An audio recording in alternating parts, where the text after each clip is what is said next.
It's like, eventually.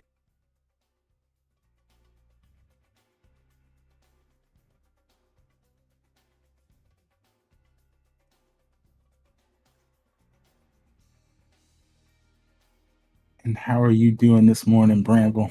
I am nearly done with all of Curtain Call's write up for the review. Ooh, well, that's gonna be fun. Chapter 3 is still fun the day after, which is saying something. I liked very much liked the last sentence that we got of the entire chapter of what he does, and I was like, yes, that was That good. was it. Really was. Um, But someone in here wants to play the AP, and we'll be playing it eventually, so Ah, no spoilers. no spoiler.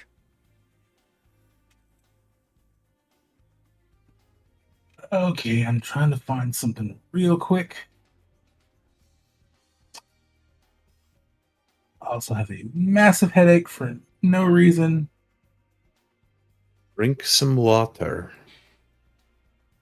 Oh yeah, I guess that is a thing I could do. Yes. Get up and stretch real quick. Drink some water. Post on the forums about how stressed you are. The, mm, I uh I do have to say I am happy that some of those posts got purged. It put the thread back on track. Mm-hmm.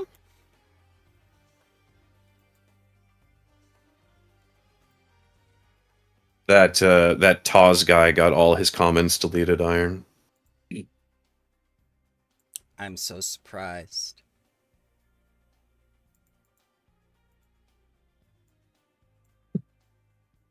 nope.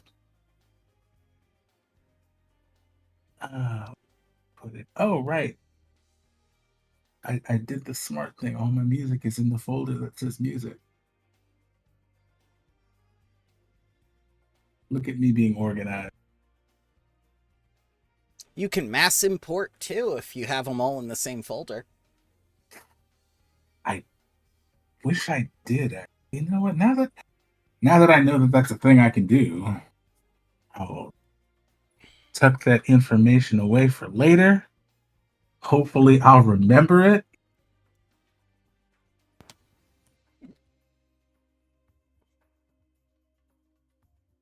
Also, going back and listening to the session zero made me realize I hate my voice. You gotta Oh, get used to it. Everybody does. yeah, I don't like mine either, so, you know. The example I always use to teach people to understand and work with their voice is I give them the same clips from The Nanny with Fran Dresser.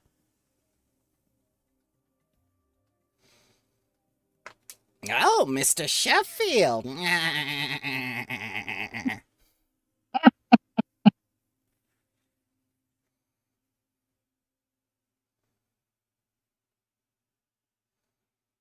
I think my ears still bleed a little because of her.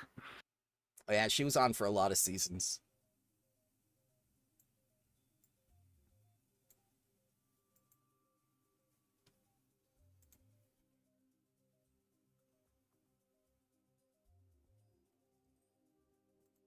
All right, there's too many folders in here. What the hell?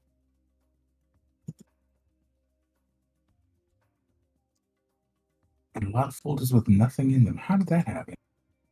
That happens a lot with Foundry, especially with music. Sometimes music won't play at all and you have to re-upload the file.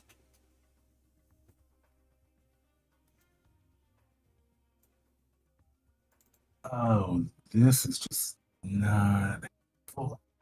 Okay. Oh, wait.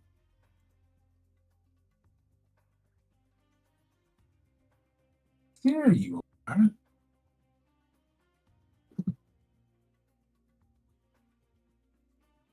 Found you.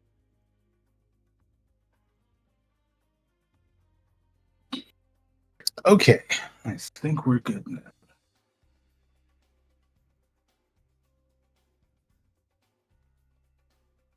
Oh, there's an Aftermath tab now.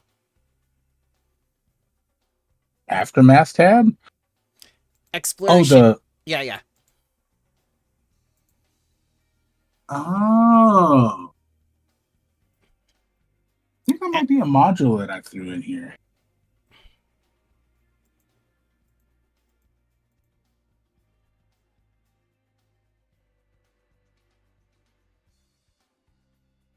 We are good. All right, so first game I'm actually running in a long time, so there will be hiccups. Also, this is a playtest, etc., etc. Insert disclaimer here for quality. I think you all know our stance on quality after we've just finished Bloodlords. The character We won't guides. take less than perfection. The character guide told us survival will not be used anywhere in this campaign. Last check of the campaign. DC 40 for survival check, please. I mean, character guides don't say it'll never be used, just it'll never have use outside the norm.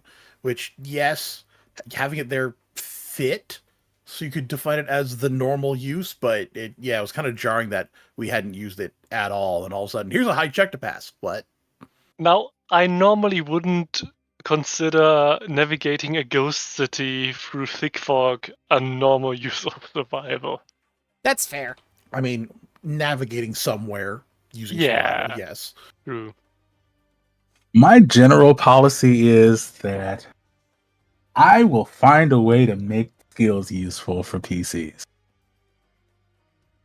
And there will be options. It's not going to be like, hey, if you don't have this, you're going to die. No, that's not. No.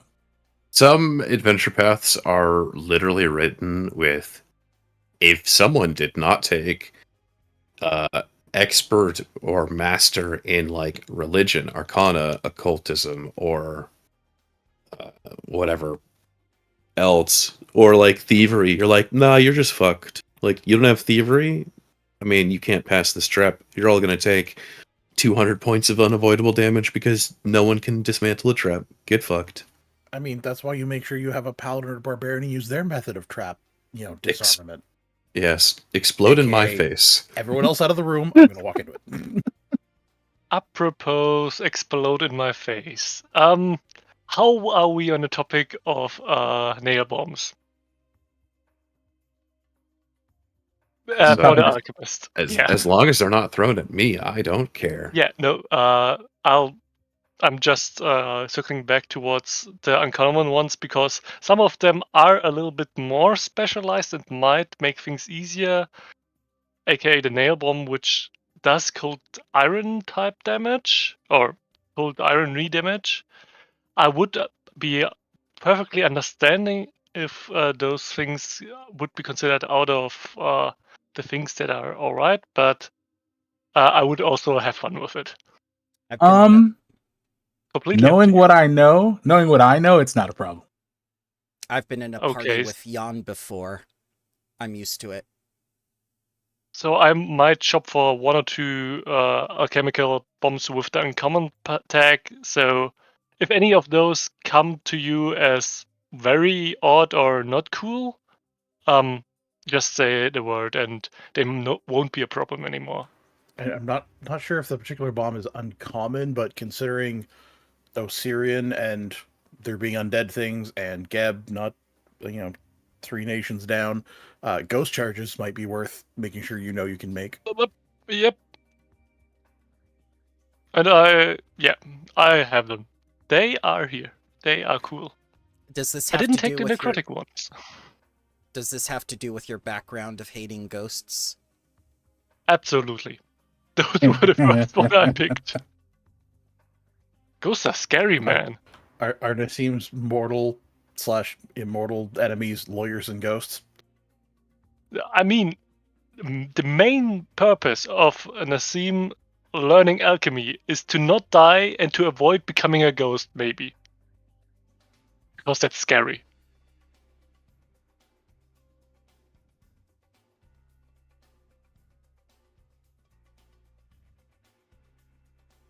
All right. So I think we are good to begin.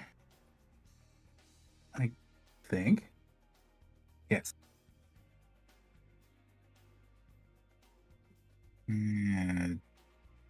how did we discuss intro? Did we discuss that part? We all are not together yet, so I don't think so. I am in the city because I've been transferred here by the Pathfinder Society. This was a nice way of firing me. It's Did they take your stapler too? They did. It was monogrammed and everything. It had Sione on it in the little gold letters. Oh no, we're all super We're gonna fucked. burn this place down. so I feel like it wasn't pitched as firing. It's a Temporary restructuring. thank you, exactly. Yeah, just a temporary restructuring. A new job opportunity, as it were. And they shipped you off to the desert. We all know what that means. It's okay. You don't Yeah. need to sugarcoat it. Did they at least send you with moisturizer? It's not going to go well because Sione is one of the palest of all the Pathfinders. That's why I was asking about moisturizer. Maybe that's what Nassim can do for you.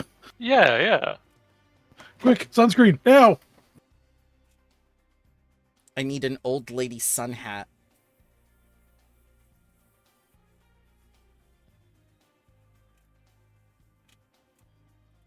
I mean, it's not like it's outside the realm of possibility for you to get one because Sothis has it's a city that feels like it has everything. Wandering around the city, there's people everywhere.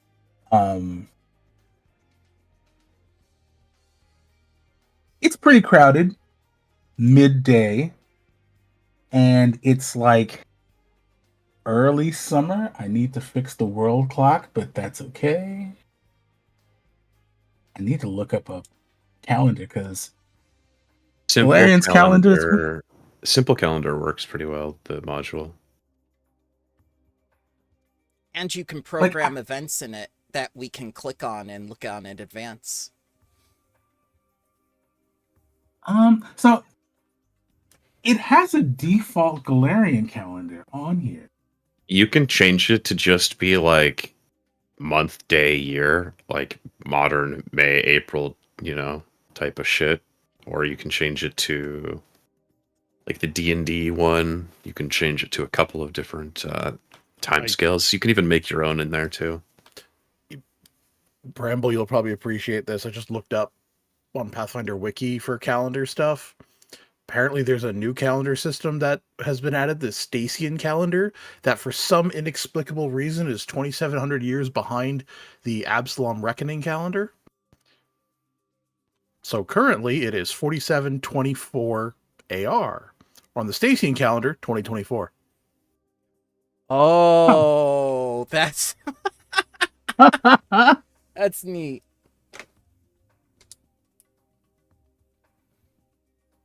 That's the time on one of the other planets that has humans far, far across the universe.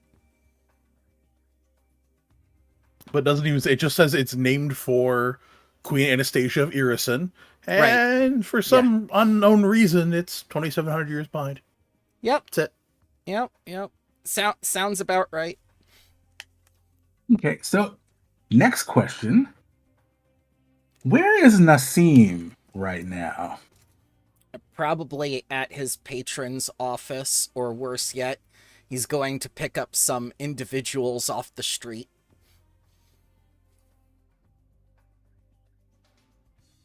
What? I'm sorry. I have way too many formulas to look at. Yeah. Oh no, you're all right. No, I'm not alright.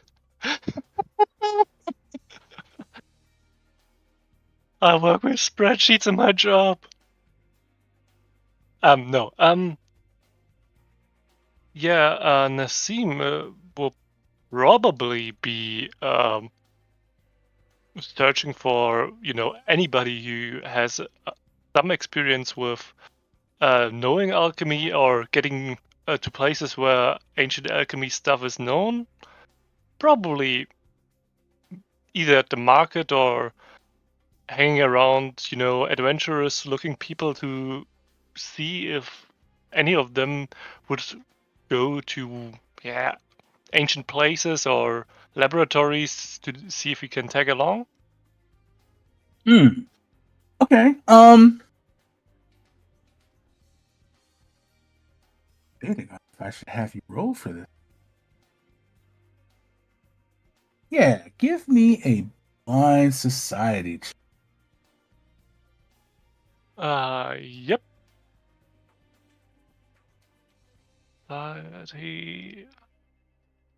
Yep.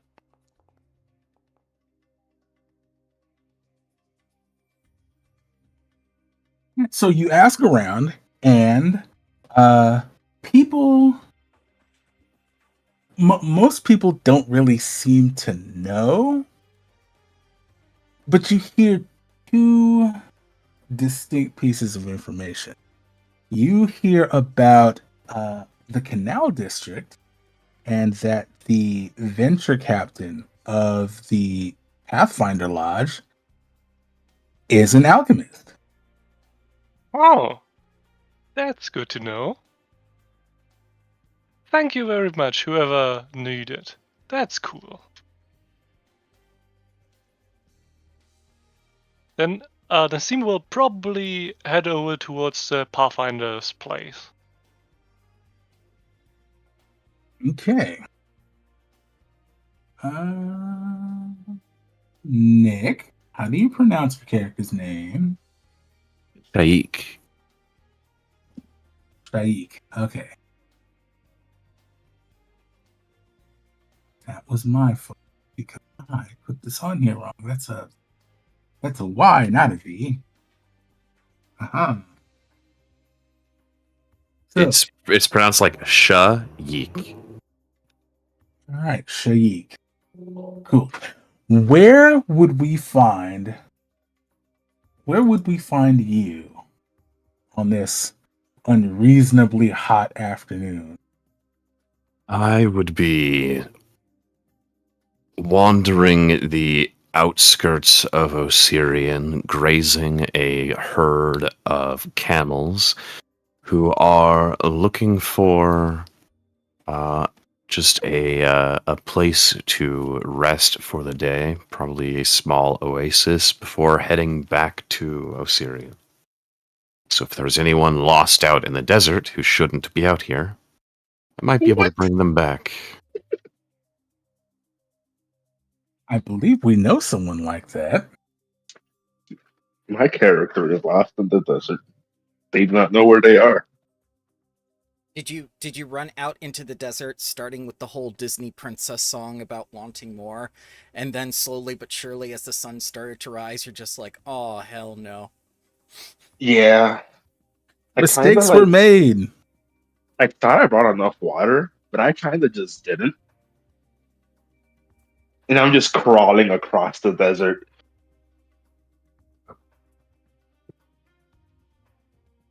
Don't eat that. I think that's a person, Gregory. Are you okay? Are you the afterlife? Oh no, friend. You're not dead yet. Although if you continue to lay there, Gregory will eat you. Do you have water inside of you? Inside of me? Is that a... I draw my scimitar. We all have water inside of us. As a cactus, I am concerned by this statement. I mean, it's a talking cactus asking if you got water in you. Not entirely unreasonable. My friend, I am a leshy, but you're in luck. And I will walk over your face and just produce a bulk of water and drop it onto your face. So I was right. There is water inside of you. Only because of my connections to the plane of water. Yes, but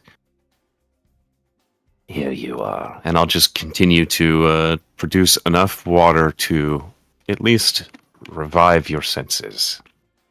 Like a sponge, I am no longer withered. Oh, my God. Thank you so much. I'm sorry for my question. I was kind of delirious. You said you were a Leshy. That's, huh. Leshies look different from where I am than from you are. So I do apologize for my rude question. My name Well, is Boogie. wonderful to meet you. It's Shaik Thornstream. Now, why are you lying face down in the dirt? Or sand, in this case.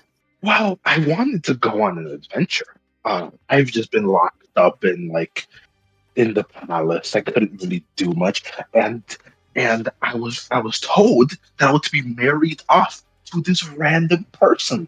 After that, I decided I would take my own, and I was fine for a day.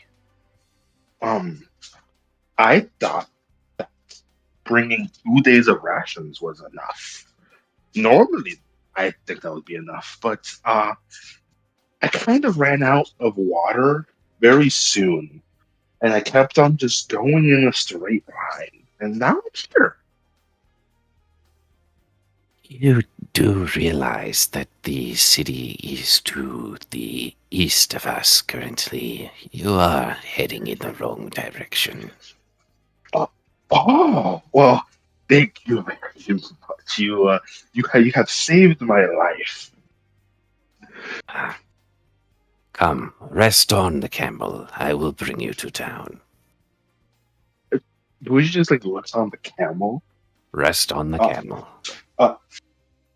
On the hump? Or I-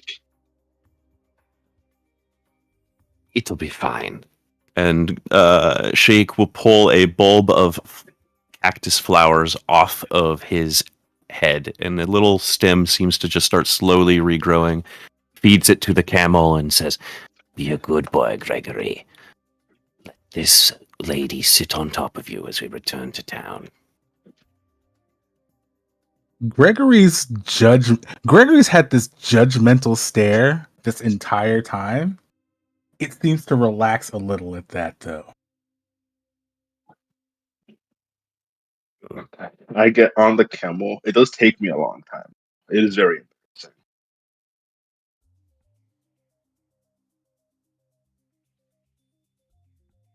and on the way back to town, I'm going to comment things like, Man, not very smart to bring 2 days of water into a desert. Where is your map? Why aren't you wearing desert clothes?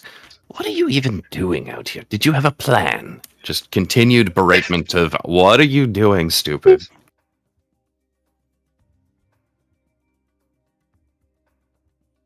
Booty is just well, I didn't know. I thought I could go anywhere with 2 days worth, but guess not. Uh, I didn't think it would be that hot. It was cold when I left. Yes, deserts do that. Cold in the evening and blistering in the day. It'd be wise to get a traveling cloak and Have money. I can get some. money does you no good if you're dead laying face down in the sand. Best to wisen up to the surroundings. I'm sure someone in Sothis will be happy to teach you the ways of the desert. Okay, I'll do that. Onwards, Gregory. Gregory looks reluctant, but moves onward. Okay, and with those two headed slowly but surely back into the city, that will bring us to Dear Jim.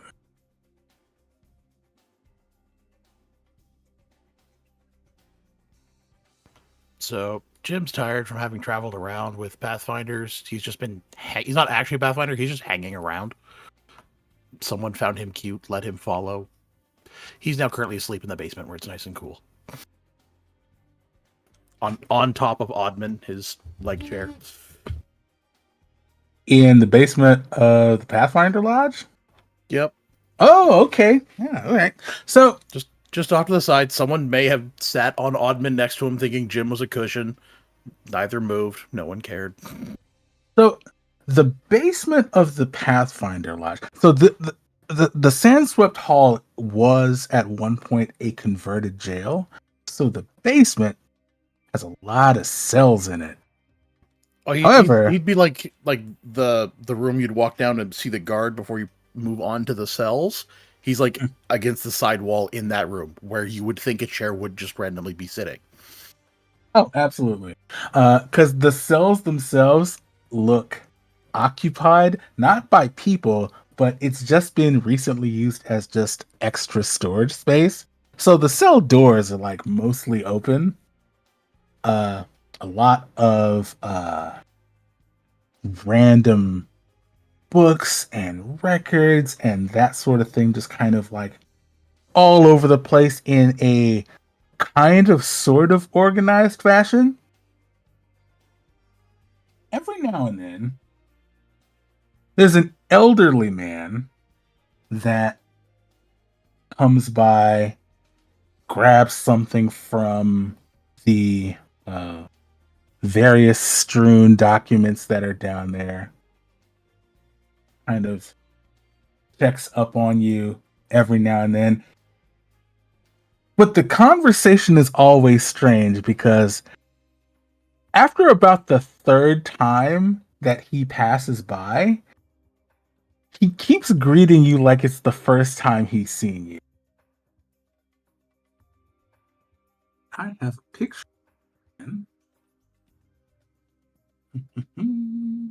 You have music, by the way, Iron? Ooh, that's what I said. Wait. So,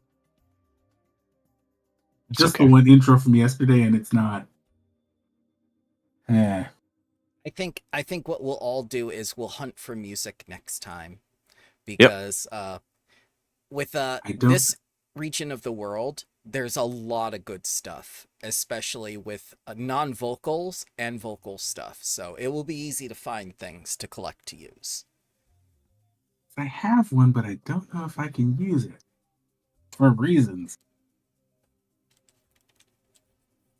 Well, you can use it on your side, and then I can kill the browser my side on the stream. That way we don't get hit with anything.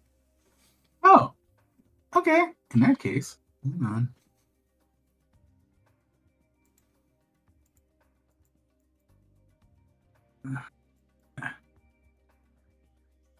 Yes. Okay, here we go. This might be appropriate.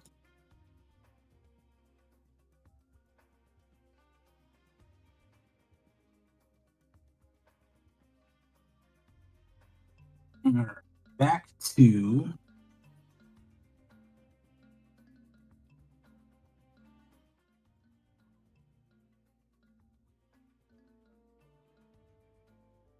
this man.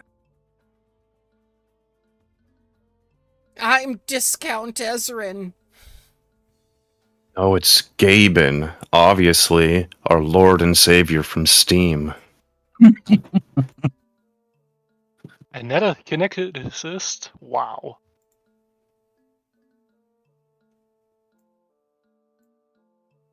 So he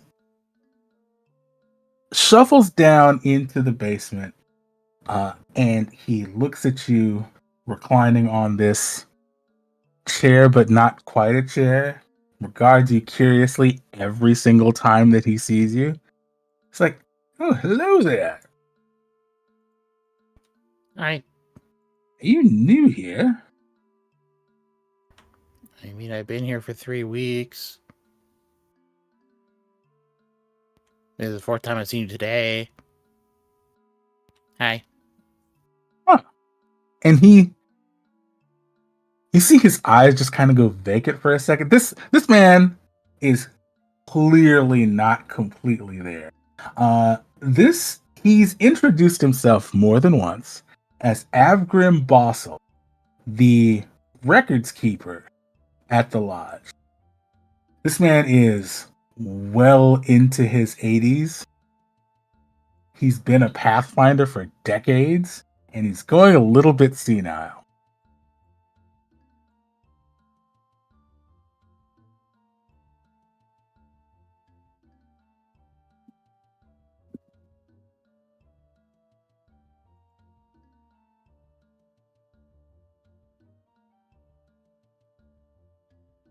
And he looks like, kind of shuffles through his papers. He's like, are you going on the expedition? Yes? Ah, good. Then you're just in time. The captain wants to see everyone in his office as soon as possible.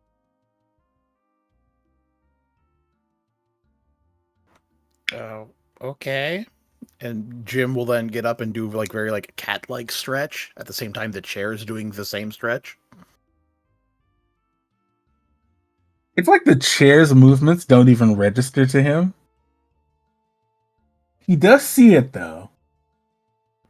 And then Jim will just settle back down to a nice sitting position in the chair. We'll start walking upstairs. Okay, so as you're heading back up to the first floor, let me make sure I have this right. Yep, so the stairs go upwards into something of a common room. There are circular tables all over the place. A very large bearskin rug on the floor in front of the front door.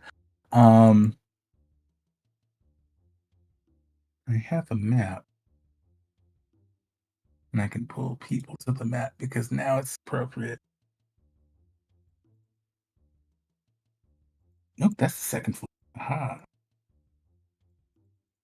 We're not there yet. Remember, when you want us to retain a picture, you'll have to right-click on the entry and say, like, viewable by players rather than just show players the one time.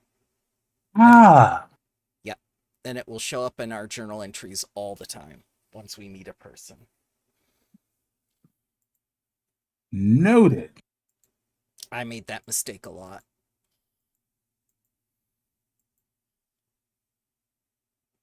So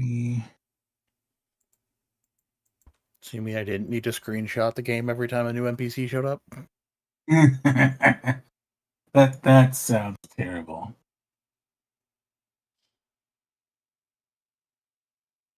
That working. Ah, yes it is. Okay. Let's move.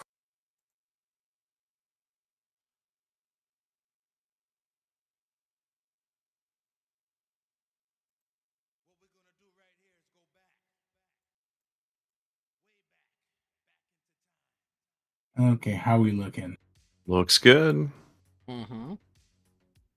Okay.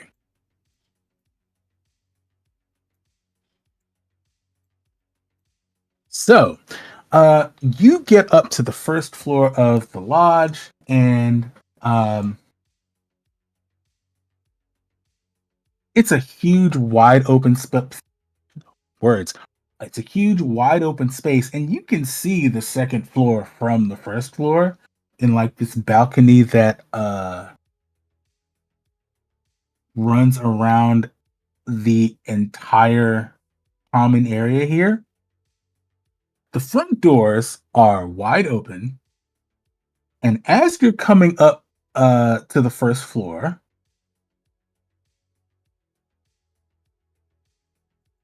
why did that switch me over?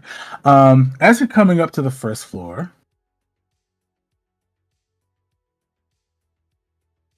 is when Sione makes her way to the lodge as well.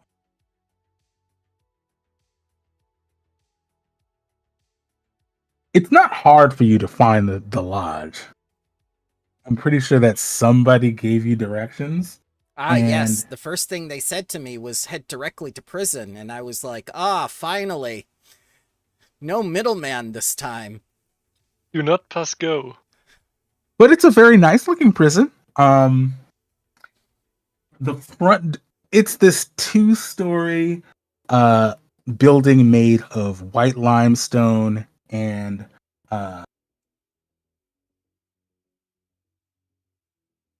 copper inlaid doors. And on either side of the double doors that are, again, wide open, are 2 sphinxes. And on the left one, there's a cat sleeping on the head.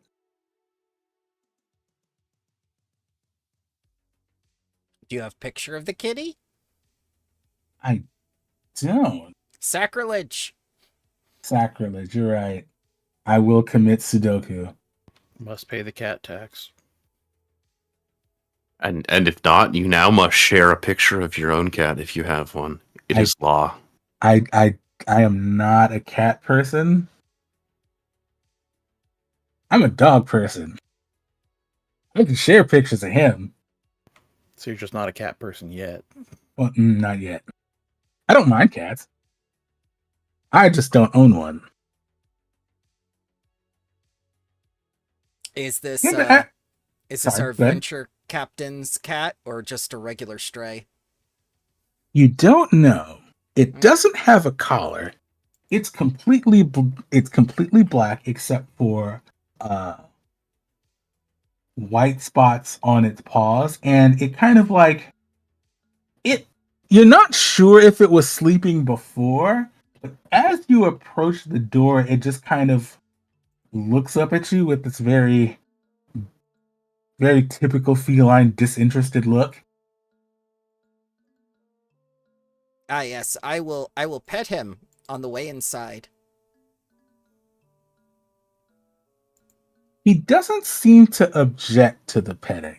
Kind of leans into it a little, meows at you as if it's demanding something more than attention. Ah, just like a typical man. All right.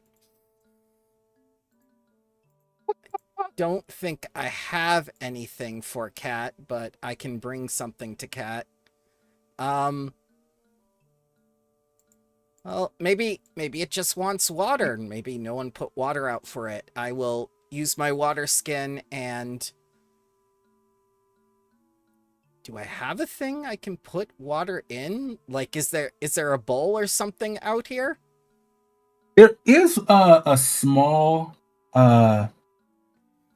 steel bowl at the base of the Sphinx. It does look empty though. Okay. I will wipe it off first, and then I will give the cat water filling the bowl. Okay. It watches you, and then after like a few moments, it hops off the Sphinx and goes for the water.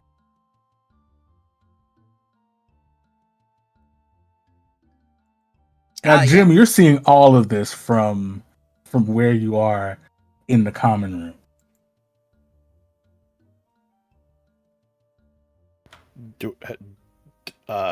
Do I see the cat do this to many people? No. It seems you've been here long enough to know that it just generally does not take an interest in most people. Cat's not hostile or anything. I'm just curious if it's like the cat's usual pattern of like abusing people to get things or not. Like just kind of like, is this a habit of it? As far as you know, it isn't.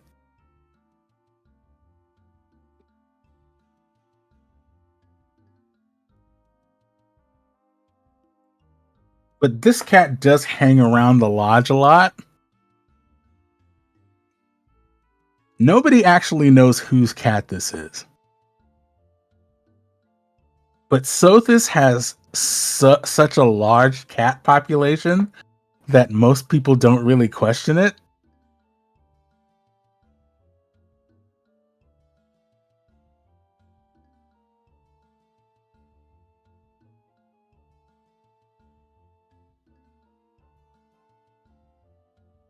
Yes, once the kitty has the water, I will make sure to go inside into the lodge. Okay. The air inside is, thankfully, cooler than it was outside. Not by a lot, but by enough.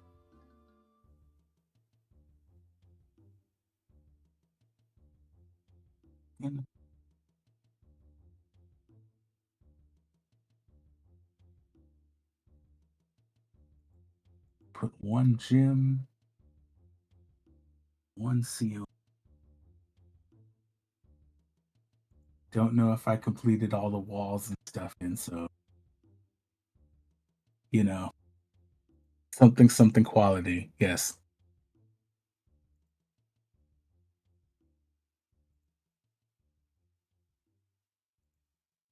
When I take off my cloak, that's half my clothes, apparently. Yeah, she does not wear very much.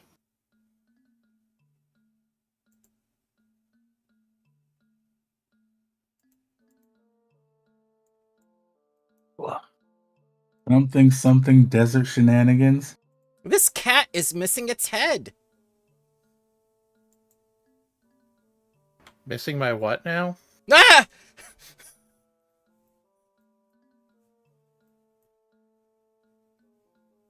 How do you talk without a mouth?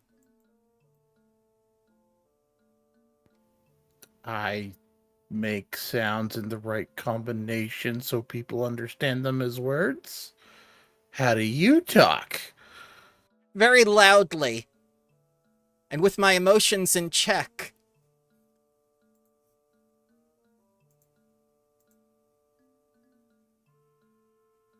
Okay.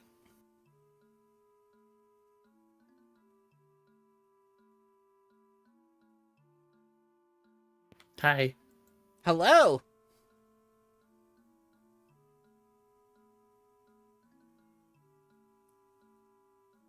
And Sione's not really sure how to ask, "What are you?" as she just continues to stare.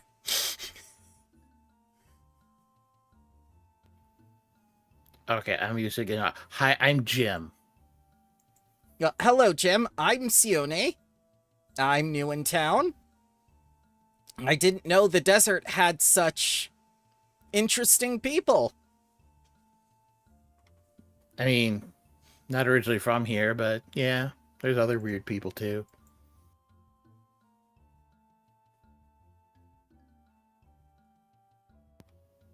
You're pale. Make Yes. sure you're covered up. It could go bad. The sun is my enemy. Thankfully, my body is covered in more tattoos than it is clothes. Are you fighting the wizard there? Is that why the sun is your enemy? No, I lack melanoma. Oh. That's good. Guy who lives there is weird.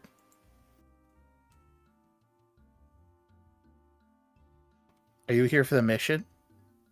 Yes, I'm here on behalf of the Pathfinder Society to undertake any and all jobs. No job too big, no job too small. That's what we Pathfinders do, after all.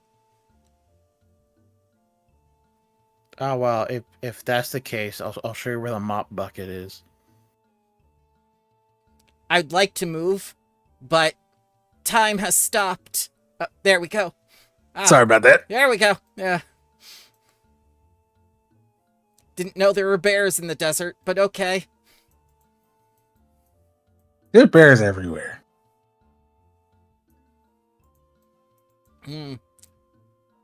Take me to the venture captain, Jim. So, as you say that, another person enters the lodge behind you.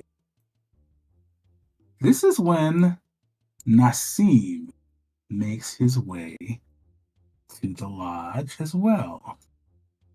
Oop, why is that door closed? Oh, that's because that's a wall, not a door. All right. That's a wall. Yeah.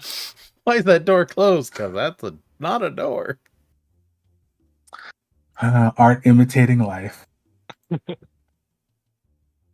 Yeah, so Nassim will beaten, running on four legs because, it's just more efficient that way. But still dressed quite well with a little bit of a leather armor over usual desert clothes, which are, apart from over the armor, mostly loose fitting. He makes a big arc around the cat, not really wanting to interact with it because they're like the ghosts of the animal kingdom. That's not right. You shouldn't. Nah. No things with cats. Thank you very much. And he looks around the room a little bit, and he walks up directly towards Seoni and says, from one alchemist to another, you should go outside more. Ah, she gets up on the table and starts darting her feet around all over the place. I'm accepting of all people. What the hell are you? What the fuck? You should really go outside more. Yasuki? It's It's not okay. What are you? I'm a Yasuki. A red person. We have been around for some time. What the fuck? I've never seen one. Well, I'm pretty sure we will outlast most of you. As a people, we are very, crafty. Ah, so you're not a were-rat. No. Is it full moon outside or something? I do not know how were-rats work. I don't know either. Yeah.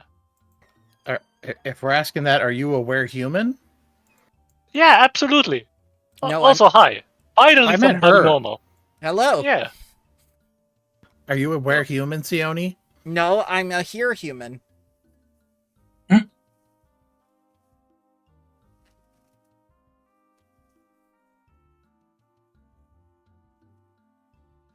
So, where can I, get more knowledge about alchemy? I'm told you're the alchemy person, probably. I'm definitely not the alchemy person. I am the magic person. What?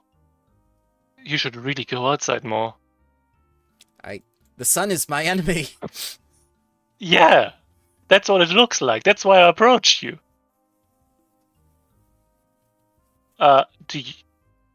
Do you know the alchemist? I think it's the venture captain. We were just on our way to see the venture captain about the mission. Okay. Do they need some kind of appointment, or can I just slip in before you? Yeah, you could come with us. Sure. Yeah. All right, walk ahead of me and no sudden moves. What the fuck? So, meanwhile, as this is happening, Shaikh and how do you pronounce your character's name? I should have asked. Bui. Bui.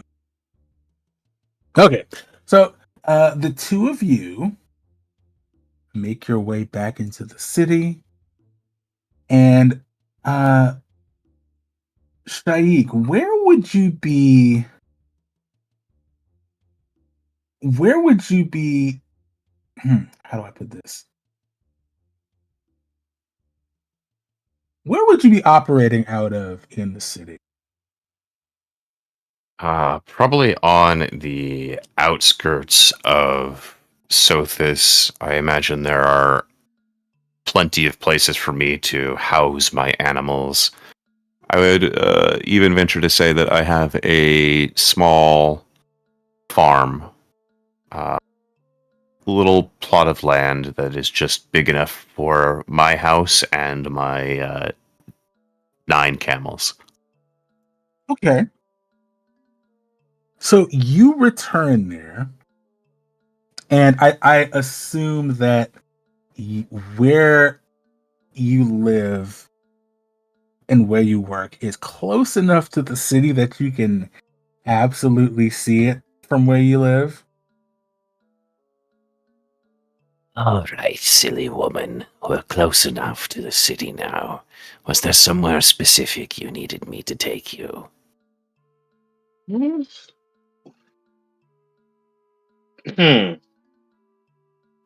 No, I kind of don't know what I'm doing. I did want to like be an adventurer, see that light, explore ruins, get some treasure, that fun stuff.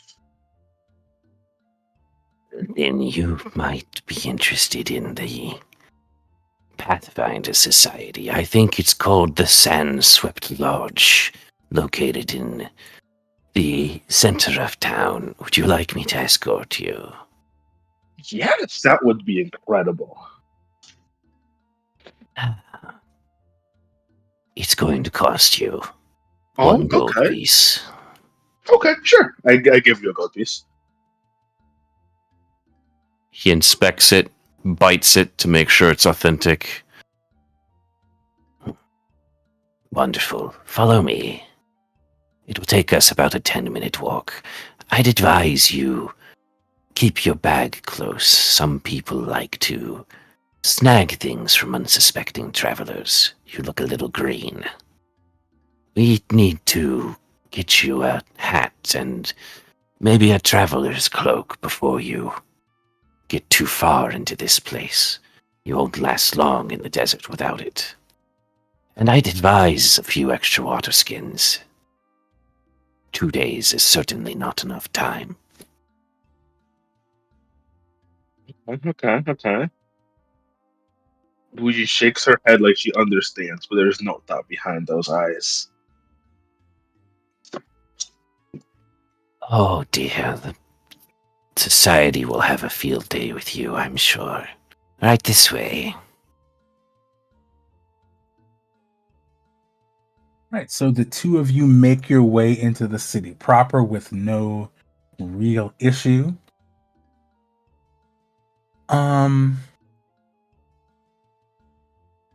Which side of the city did we say that you were on? I was coming from the west, so Okay. because we And were, that's what I thought. yeah.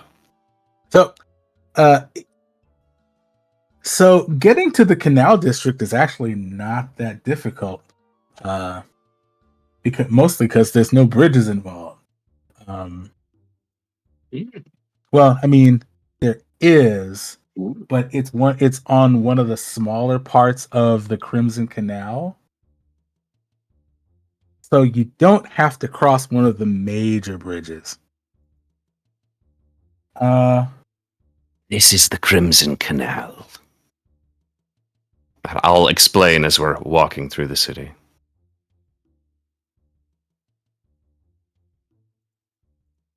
And approaching the canal district, you can kind of tell where it is because it's the industrial district of the city. You can see smoke rising into the air from various artisans that operate in and around this part of the city. Doesn't take you long at all to get to the Sandswept Lodge. And I am going to put 2 more people on the map. All right, Booye, here is the Sandswept Lodge. I would say it's been nice, but if you don't get these people to teach you how to survive in the desert, you will not last long out here, no matter what your skill. Oh, hello, little kitty.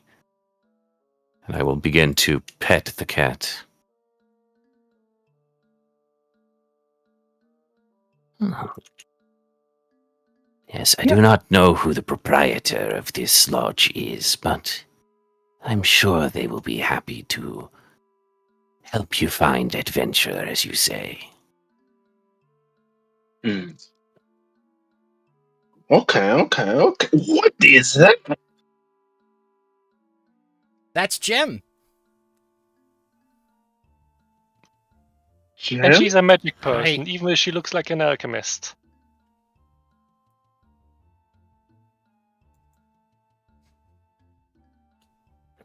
Where's your head? My what? Your head. I don't need one? Everyone needs a head. And look around where everyone else has a head. Well, I don't.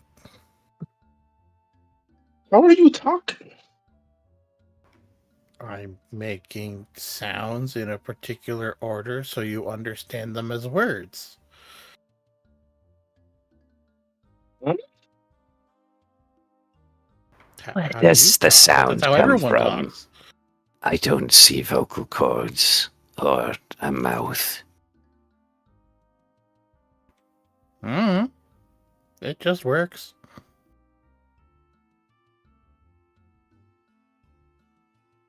Well, Like Booey, at you have most, fun. what you see of expression is like the rounded front end, like the two sides kind of move up, like you'd imagine eyebrows might. Wait, you can't Okay. leave? We haven't talked to the venture captain yet. All Pathfinders must report to him before proceeding back out into the city. That's regular ordinance. I am no pathfinder. I Not am a yet, you simple aren't. camel merchant. We all start someplace, soldier. Come with us. I'm a conscientious objector. I just do violence for my own sake. I'm If I Bowie. do violence. That man just went through the wall. Normal Pathfinder things.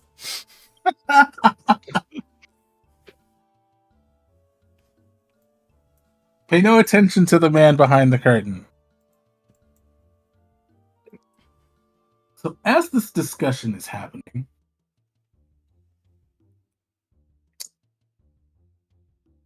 another man enters, or he starts to enter lodge's front door. He stops for a good minute or so and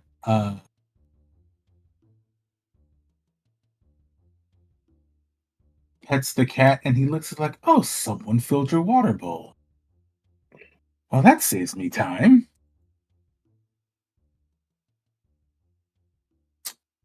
He's gonna look, it's like, ah, we're busy today.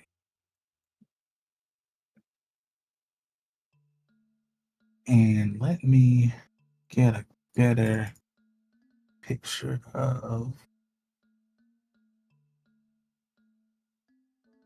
him. This is just a temporary picture. I have a permanent one, probably. Yeah, so this tall, olive-skinned man, he has a loose-fitting desert clothing and a scimitar on his hip. He kind of looks between all of you and he's like, huh, you're early. That's a good sign. Who are you, sir? My name is Norden Ballantyre. I'm the venture captain at this particular lodge. I'm assuming that you're all here for the job, yes? I am just passing through, dropping off a potential recruit. As I point over to our fine dancing friend over there. They were lost in the desert, and I brought them here. They're not very wise on travel. They may need a little training.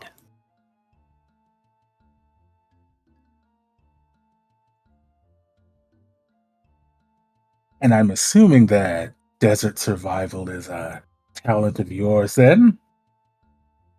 I would be a terrible camel herder if I was bad at it. Yes. Interesting. There might be a place for you here. If you're interested, that is.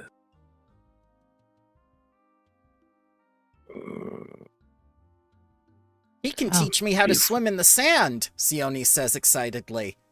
You can swim in the sand? I can't- do not swim in sand, no. How do you get around then? I walk with my cactus legs. I am just a leshy.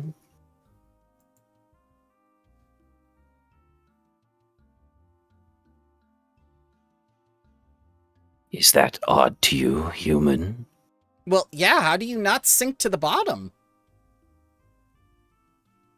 How do you not sink to the bottom? I pick up my legs and move one step after the other, just as you do.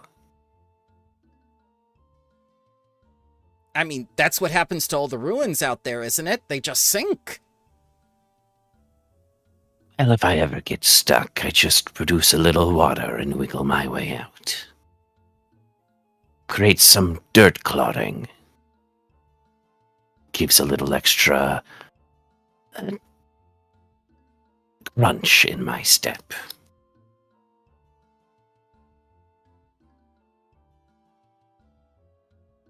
Also, the logistics of sinking ruins is quite different from the logistics of a person walking on sand. I'm just pointing that out for the record. Well, I've I never thought done sand it just before. blew and covered him up. What the hell? What was that? Was that Jim? Yes. Okay. God. That caught me off guard too. I was like, wait, what? Oh man, I should put this here. I still haven't figured out how to fix the side.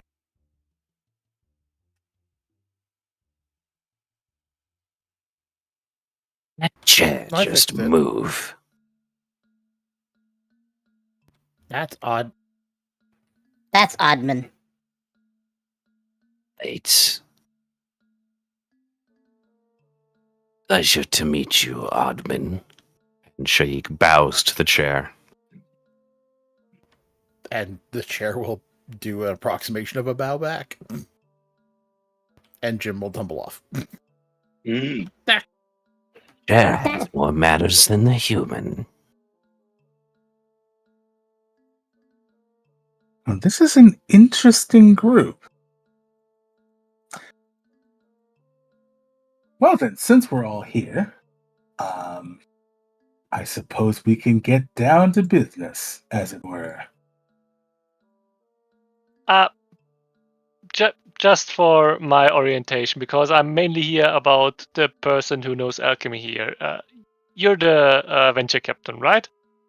I am. Okay, so I might ask question later about the alchemy and stuff because I'm an alchemist too. But I'll listen because I don't have anything more to do right now. I have no idea what else is going on here, and I certainly don't know her.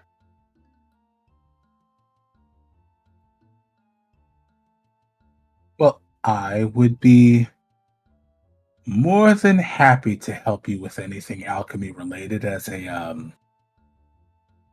colleague. Yeah. Right. So let's begin with you all introducing yourselves. I don't have anyone's particular information on me right now. Uh, Also, my office is a little cramped, so probably best to do this here. You got any food in this joint? Ah, of course, I can have that taken care of. While we introduce ourselves, and he yells out for someone named Grim.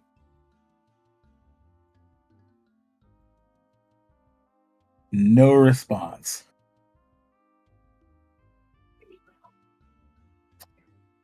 And he looks a little exasperated for a second, and he looks at you, Jim, and he says, have you seen Avgrim anywhere?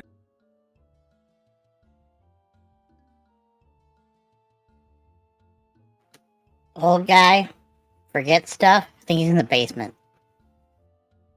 Ah, of course, that's usually where he spends most of his time these days. All right, I will. Fortunately, right now it's only the two of us here. Food will be forthcoming as soon as this meeting is over. How does that sound?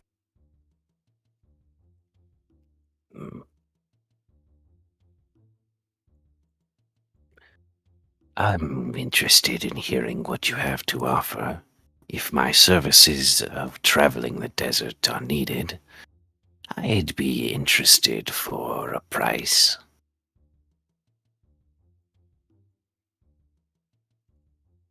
Ah, yes, I wouldn't expect anything less. People's services are valuable after all. Um, but why don't we begin with introduction? Um, and he looks first at Theone. Hello. My name is Sione, and I am a sorceress of great and terrible power from the Thessalonian bloodline. I'm not reading off the wiki page right now. So he's looking at you as you introduce yourself, and there's like a brief moment of recognition at the name. He's like, ah, you're the transfer. Yes. I see.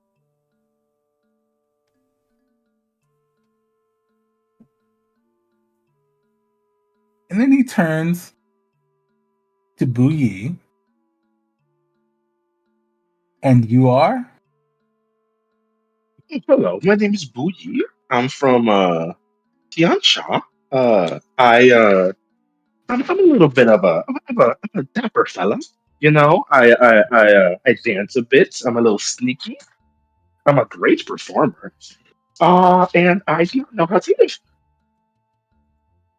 but I am willing to learn. I am here for great adventure. If they're not taught quickly, they're going to die in the desert. I'm learning. I know that I need water. I need a hat. I need. I think that's about it.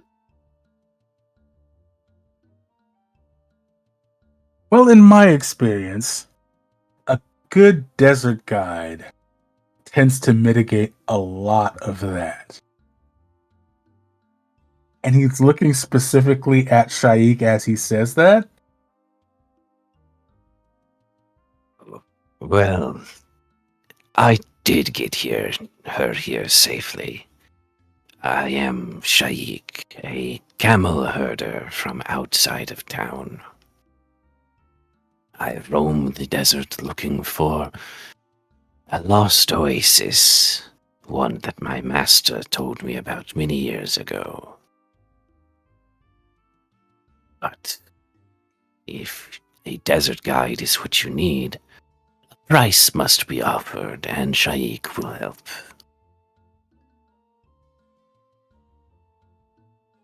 So Norden nods, but he looks at Bouilly for a second again. Quick above table question. How much is she trying to hide her identity? Not at all, considering I'm pretty sure where I'm from is so far away it would not matter. Okay. That's the main thing I was asking. Okay. All right. So Go, blind society roll. My god, I know you. You're the princess of blah blah blah. You're from Tianxia? I'm from Tianxia. Which province? I didn't look that far into it. Oh no. Oh no.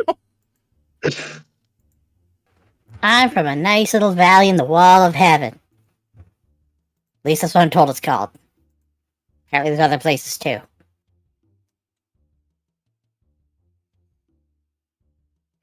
I presided the Forest of Spirits. I did not just look at the wiki for that. Oh, are you from that adventure path with the seasons and the ghosts? Oh, there are ghosts, yeah. They're quite nice.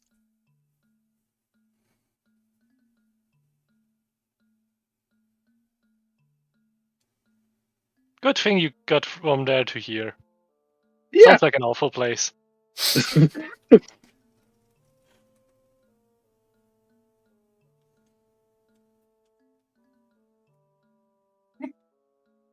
And he looks at Nassim and he says, "Oh, and I didn't get your name, young alchemist."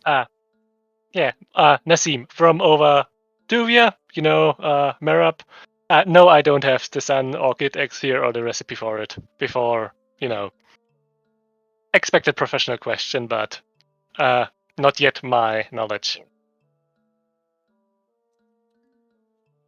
I see most of you are a long way from home. I mean, it's just one half desert over, like 4 water skins,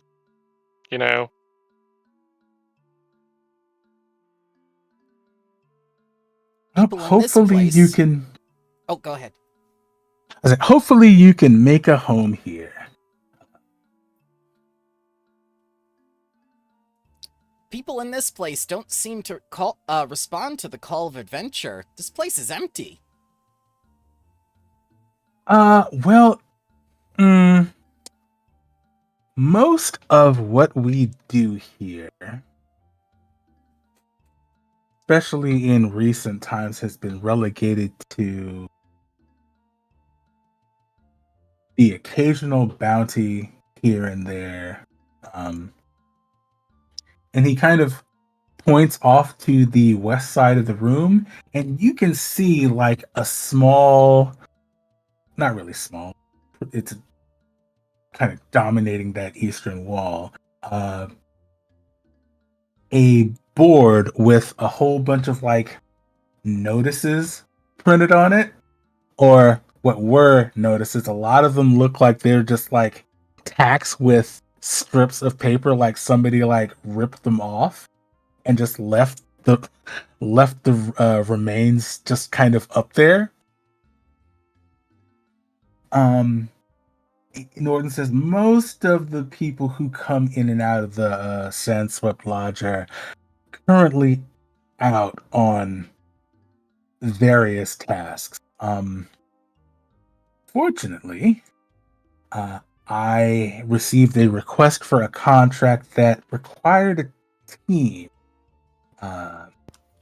Local archaeologist was looking to hire Pathfinder and Pathfinder associated parties for research. I'm not quite sure what he was researching. I haven't had a chance to review all of his current findings yet.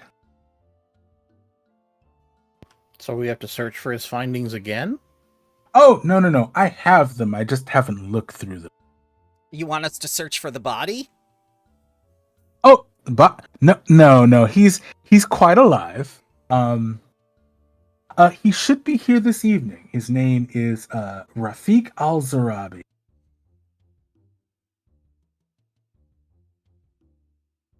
I believe he's a sorcerer like you. You'd probably have a lot in common.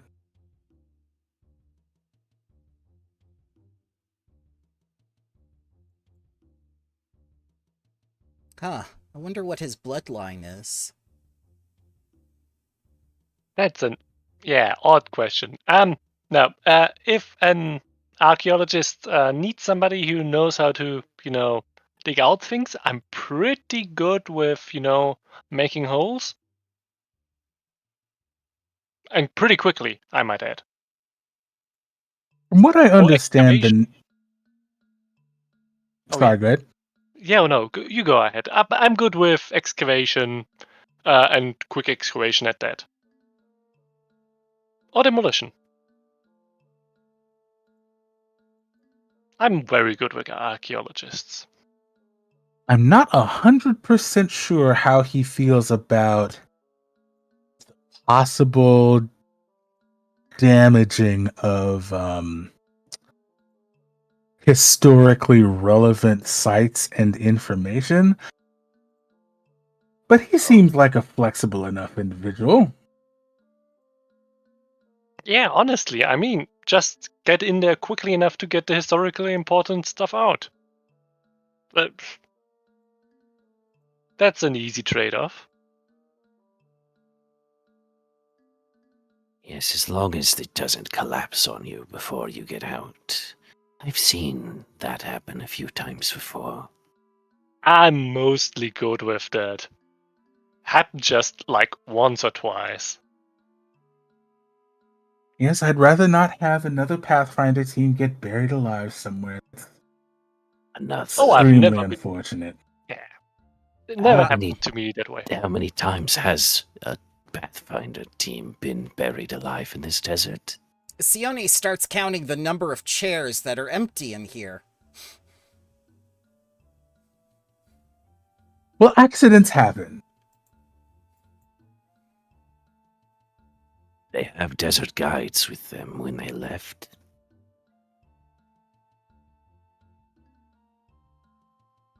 Most of them do. Some of them don't. The last team I interacted with was 7 months ago. I believe that they're somewhere in Rahadum right now, though.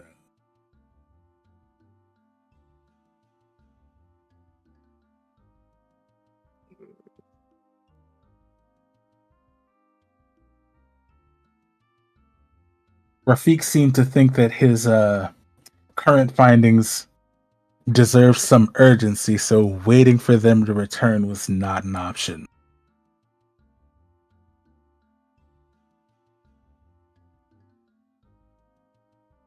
However, all of you seem reasonably capable.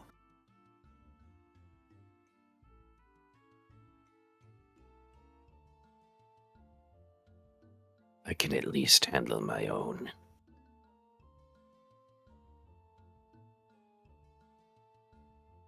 So he's every now and then he looks off to the east towards the stairs, like he's waiting for something. And when it doesn't happen, he's like, excuse me for a second, and he steps over. I'm moving other people.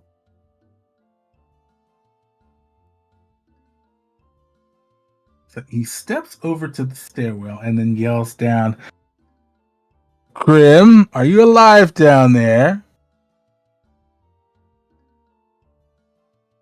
You hear something falling, and then just this elderly voice call back up. He's like, I'm fine. I'm on my way.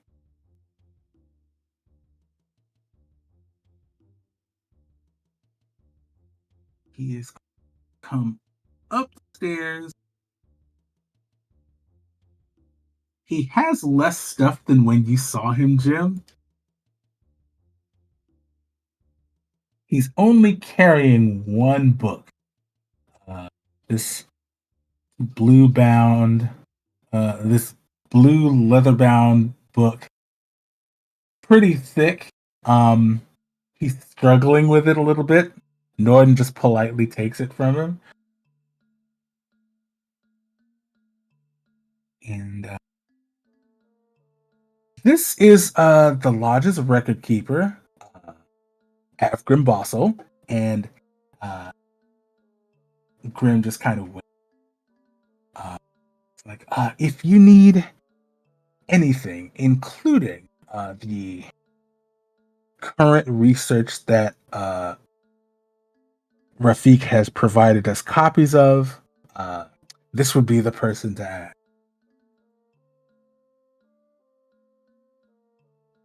This old man. He looks like the fossils I find in the desert. He reminds me of Ezran.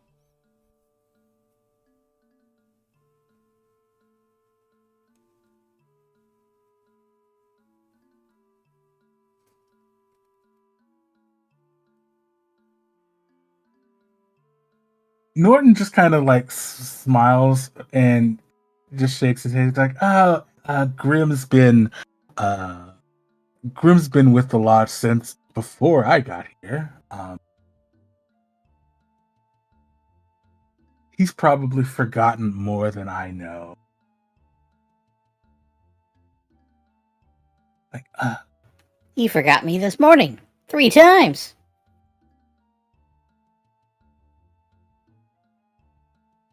At which point Jim will just wave at him again. Yeah, Grim waves. He seems to recognize you this time. Norton's like, right. Could you head to the kitchens and see if anyone's returned? Our potential colleagues could use something. Grim nods and looks around the room for a second, and then he... Oh, not both of them. Just one of them. They're not attached at the hip, dang it. And Grim is going to head off in... What? Why does it keep selecting things that I don't want it to select? Good lord. That happens a lot. I can say that from experience. And Grim is going to head off in that direction to do things. Now then, I believe the topic of payment was discussed. Or not discussed. The topic of payment was brought up. Yes, if you need a guide, I will need someone who can take care of my camels while I am traveling. Well, and that costs money. Oh, of course. There are facilities here at the lodge for that. If you are under contract here, you're more than welcome to them.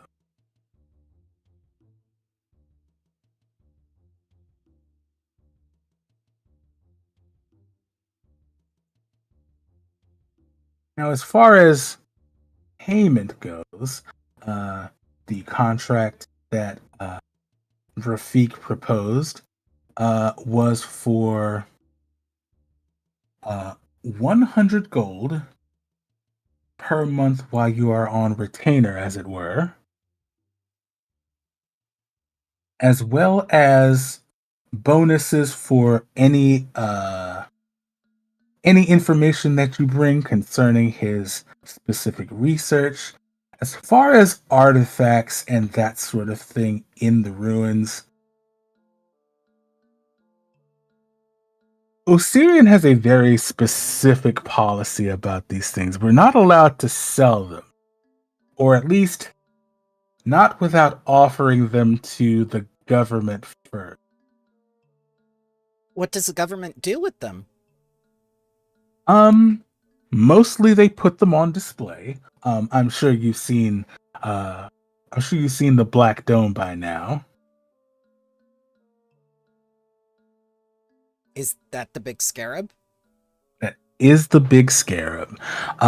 There is a museum where most of the artifacts that the government chooses to display are curated at.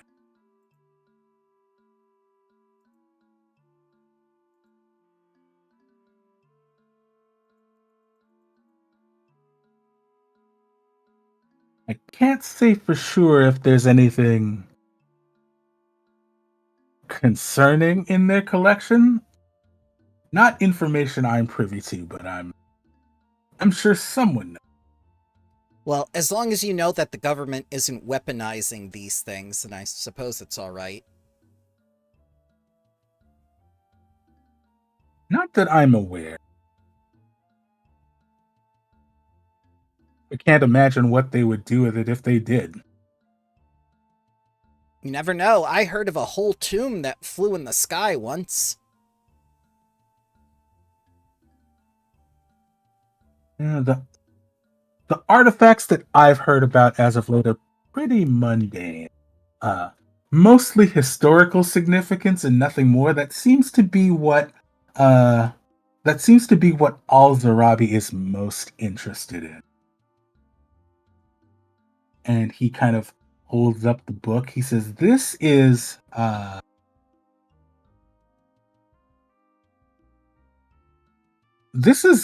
most of what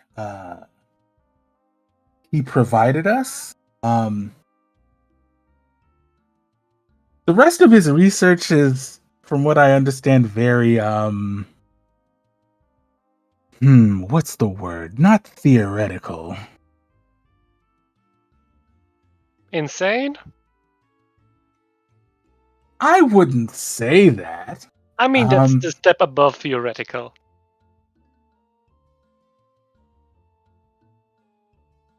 Between you and us,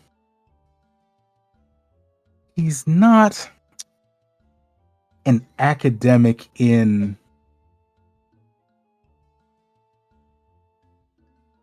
great standing. Oh, you I have in at the least other direction. Pedestrian is the word you're looking for. I have done my research on this man. I wouldn't accept a contract from just anyone. His particular theories and attempts at historical research aren't they haven't been widely well received from what I understand.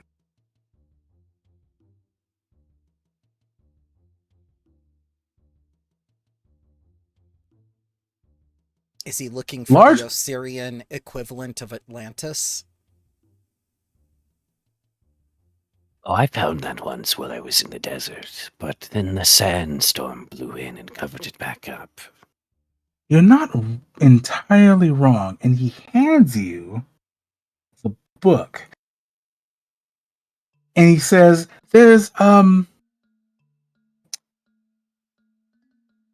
most scholars don't really do a lot of historical deep diving, as it were, before the first pharaoh.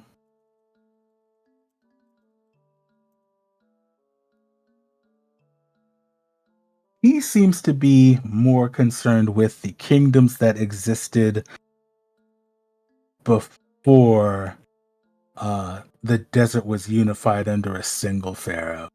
Which, I mean, I suppose on some level it is historically fascinating, but not anything that the government is particularly interested in.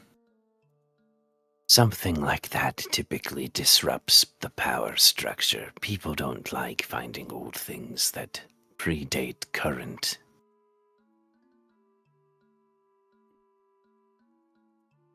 Anybody who wants to can give me. Well, no. Nope, never mind. But yeah, he's gonna hand you. He's gonna hand Sione the book. She seems rather singled out at the moment that she seems to be the one that you picked to hold the book, but okay. Well, she is the only Pathfinder here.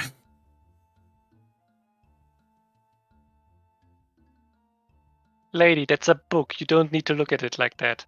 I understand what a book is. Just haven't opened Are you it yet. sure? Yes, I have one staff on my hand and one hand on the book. I can't open the book with one hand. I have to put it here down on the table. There we go. I put it down on the table. Now I can open it. All right, so you see, the book is just a lot of handwritten notes. You can see maps and that sort of thing. Just skimming through it. Give me a.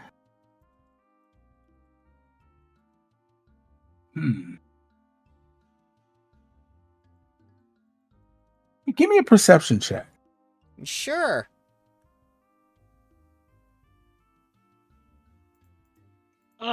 Nassim will also take a look from, like, on top of the table. Oh, yeah, anybody who wants to and is viewing the book can give me a perception check. Yep, it's on the table. Everybody can see it.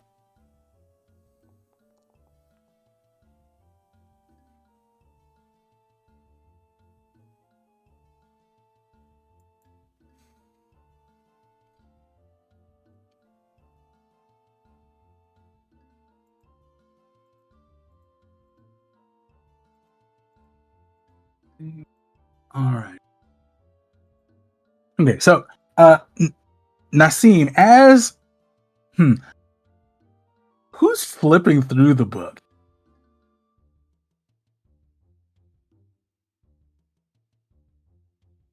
I don't think Nassim is flipping through it, but he's speed reading and impatiently tapping his fingers when the page isn't turned after he's done.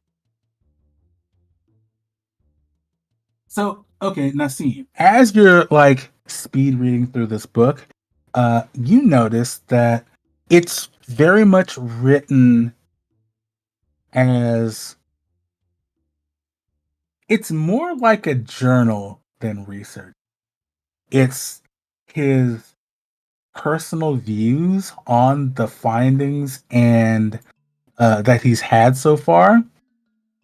What catches your eye, though, is that there's a hand-drawn map of the east side of the Sphinx River. And you can see two red X etched onto the page. Both about, just gauging from the scale, probably about 30 or 40 miles from the city. Hmm. And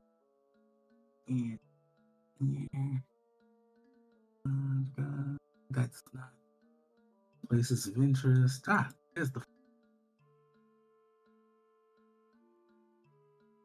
Now, most of this is, well, I would use the word insane, I think. Or at least insanely structured.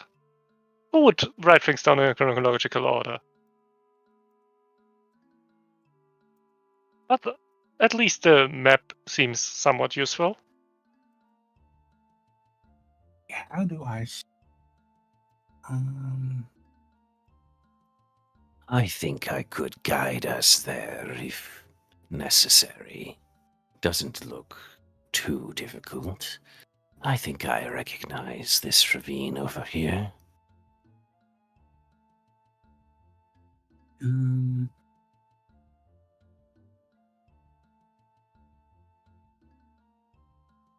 Sione is amazed that there are landmarks out in the desert. Well, one pile of sand can look like the others, but if you're aware of what you're looking for, you know how to read the sands, then traveling is not hard. Let's see. Hopefully, this is how I make it permanent in people's.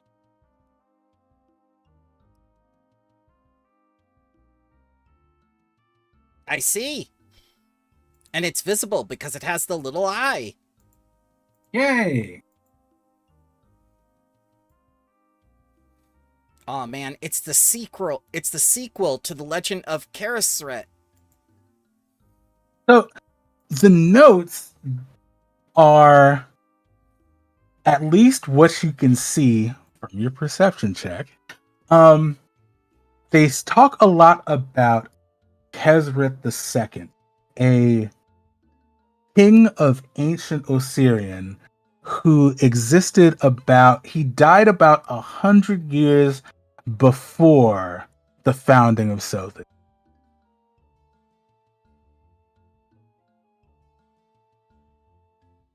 How old is Sothis itself? I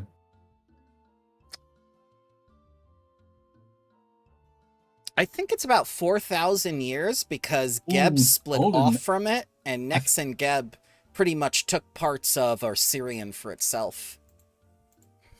Closer to 8.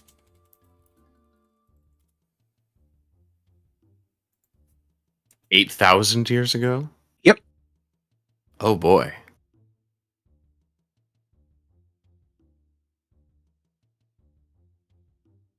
I should look that up because I feel like I have the information wrong in my head.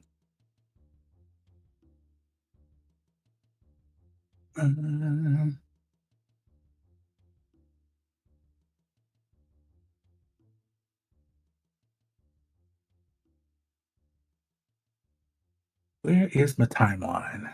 No, you're not far off. The guy who killed the beetle died negative 3412 AR. Yeah, I knew that sounded about right. Yep. So you're Asgard the approximately right. First.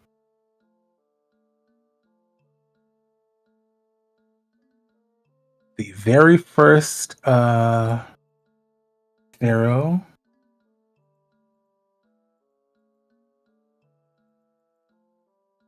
I believe Nethys was involved somehow. Yeah, he made a nice big temple to him.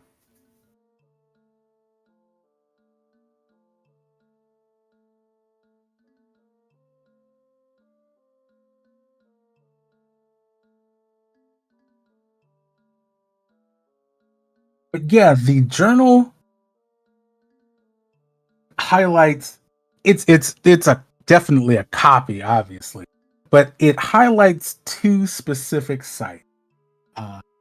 One called the Gate of Bones, and the other called the Temple of the Lost Scholar.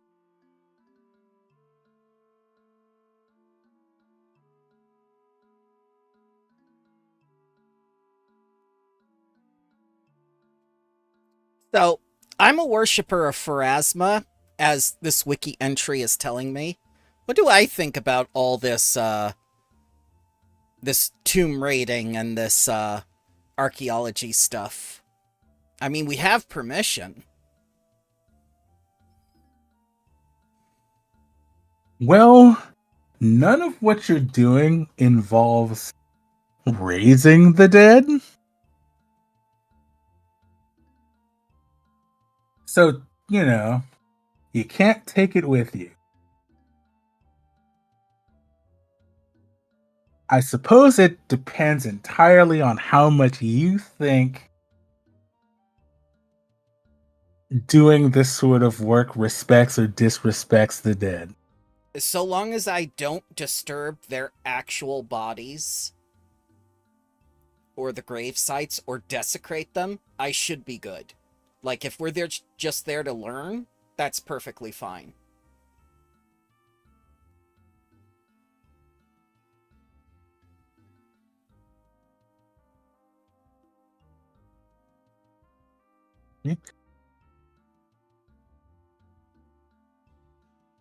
So the closer of the two seems to be the Temple of the Lost Scholar. That one is directly east of the city. Mm-hmm.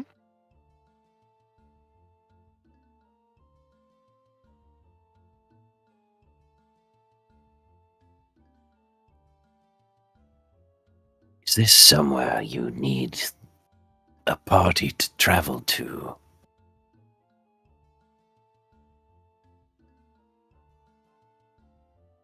It seems these maps are fairly well drawn, if not old.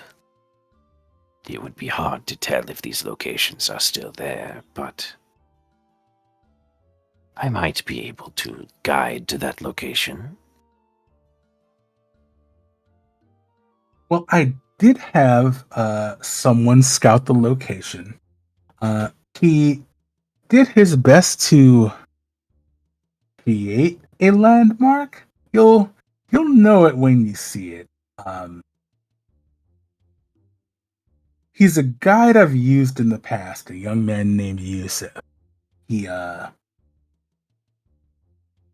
you'll see a tower of black stones, maybe about 3-4 feet tall. I can't say how permanent these things will be, though. The desert sands kind of shift on a whim, as I'm sure you're aware.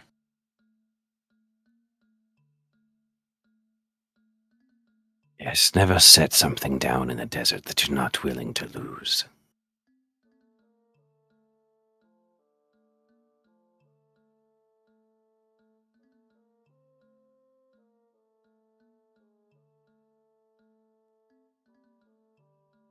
So after a while,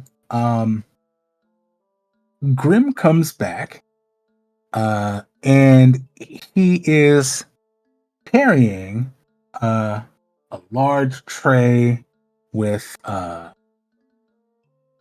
bread and cheese and some sort of spiced meat that smells good, but you can't quite identify it.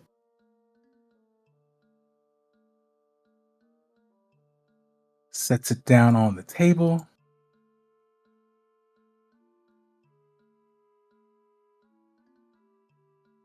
Move through the wall because reasons. Ah. Normal Pathfinder things. Normal Pathfinder things. Is he a ghost? He will be I soon. don't like ghosts.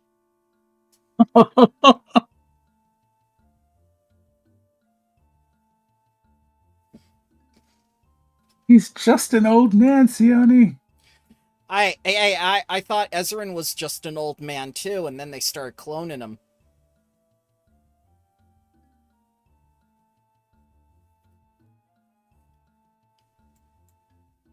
What? No bottled sunlight? I'm offended.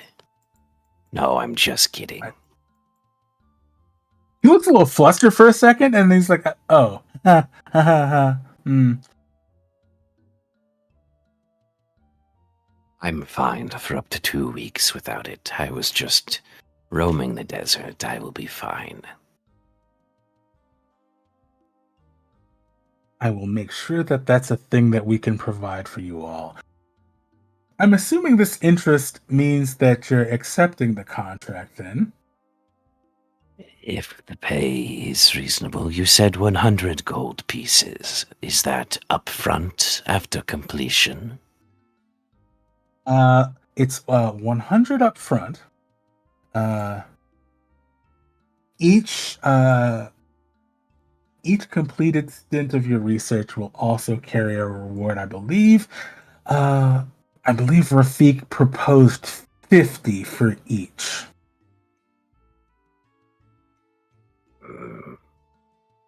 Seems agreeable to me. That more than meets my service fee for travel. I am down.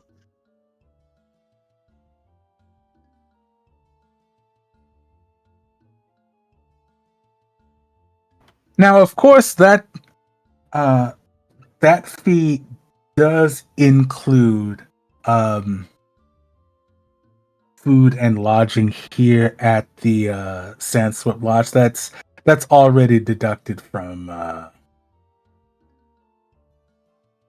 amount.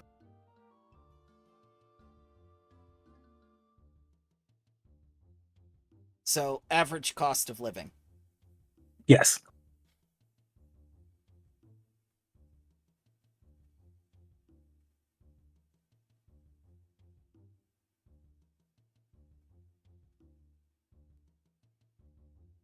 Yeah, I mean, as long as I can also use the library down here, probably, it's probably fine.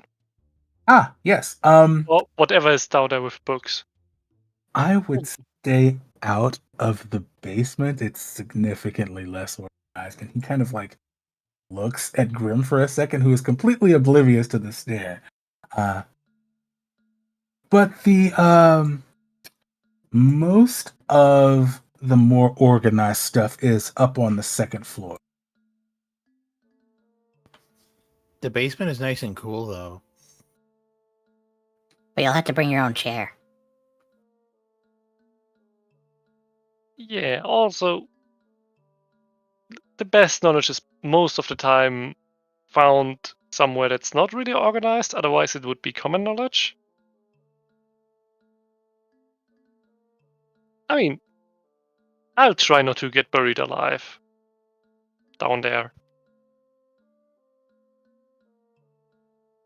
He's you see him smile for a second, again looks at Grim, who has no clue.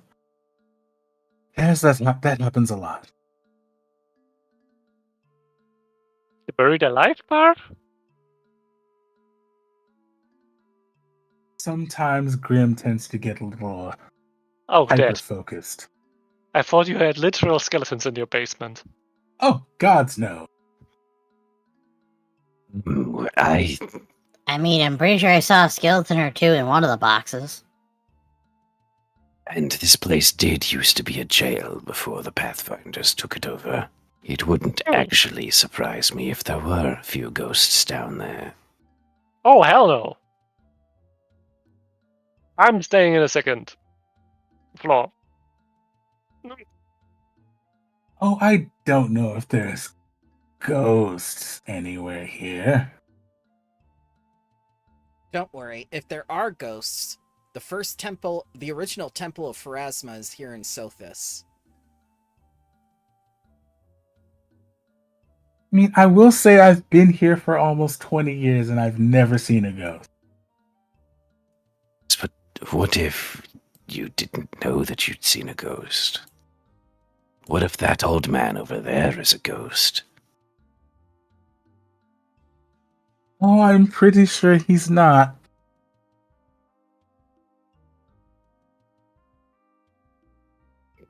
Going to walk over to him and just poke him right in the side with one of my cactus thorns. Ow! He's not a ghost. I should think not. But what if you're also a ghost? Then you could poke him. Well, then that would be rather amusing, wouldn't it?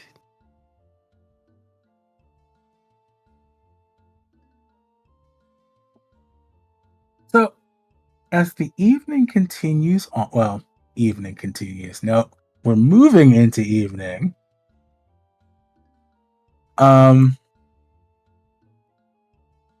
Eventually,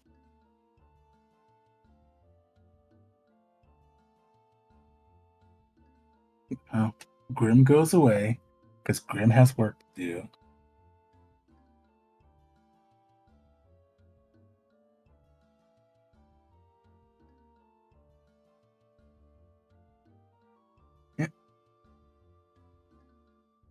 eventually you see what is happening. There. You see this man enter the lodge. And I'm going to do the thing for.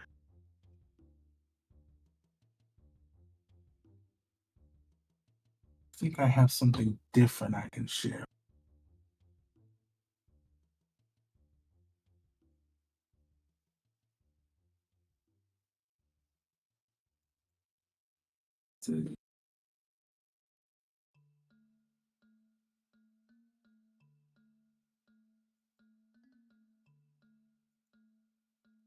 Do I do this?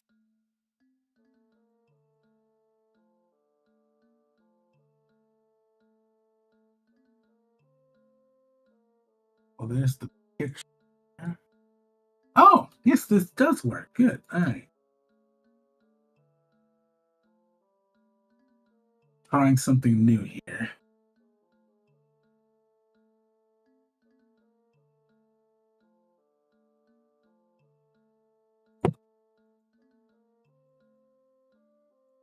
Ah, yes.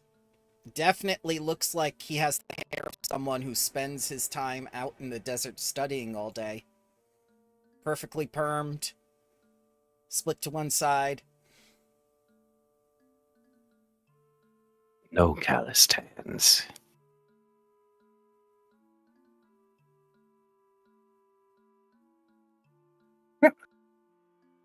So he walks in and kind of looks around at all of you. You must be the contract. Is that the correct term? Kind of seems to think about that out loud for a second. We call them Pathfinders where I'm from, sir. Right. Yes. My Honestly, apologies. I'm more comfortable with contractor. I don't know what this Pathfinder business is. Well, you see, we accept jobs, no matter how dangerous they are. Then we endanger the people around us, and then the world becomes in danger, and then by that point in the adventure, it doesn't matter anymore, and then shenanigans. Thank you, but honestly, I'm fine with contractor. I like shenanigans. Norden just kind of looks at Sione. He doesn't correct her though. Because there's nothing to correct. So I suppose that you'll be helping out with my research then. Oh, and you have my journal. What did you think? It wouldn't withstand peer review. But the A maps are little cool. dry, not enough pictures.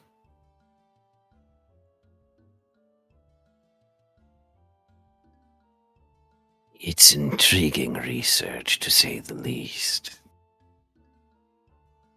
Intriguing is a good way to put it. That's a better way, yeah.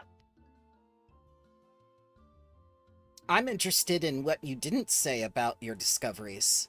Namely, what's inside these sites.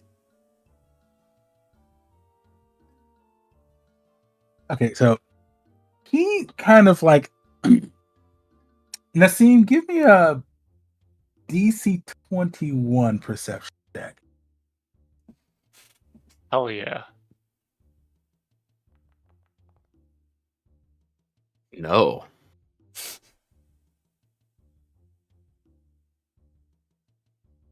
As you're kind of giving your feedback on his journal, he just kind of he's giving this very polite politician smile. It's very practiced, and you can't quite read what he's thinking. Yeah. Nassim would absolutely not be aware of anything beyond the smile. He's a more book person. But to Sione's question, he seems to kind of focus in on that question. He's like, "Oh, what would you like to know? I can't say that I've personally explored any of these places." Well, there are a lot of pharaohs out there in the desert. Why focus on this guy? Ah, well, Kesret the Second was. I found historical texts that refer to him as the King of Sphinxes. He was very much favored in the time of his kingdom by Sphinxes, and one of the things that he seems to have been known for was the large repository of knowledge that he kept. Uh, there are other texts that point to him keeping vast libraries of information. Uh, it's something that I personally would like to see for myself. So you're hiring us to be sanctioned grave robbers to sate your curiosity, just to be clear. That's a very loaded way of putting it. I'm not asking you to disturb anything that might be sacred. If you feel uncomfortable at any point, you are absolutely free to walk away.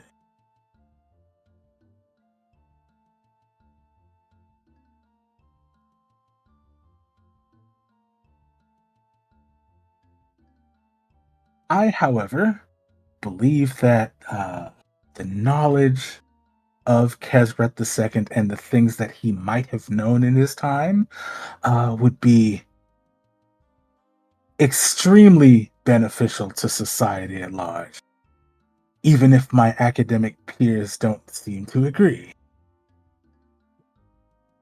Yeah, what I didn't quite catch it in the book. What kind of knowledge is it supposed to be, or is it just a general stab at there must be knowledge there?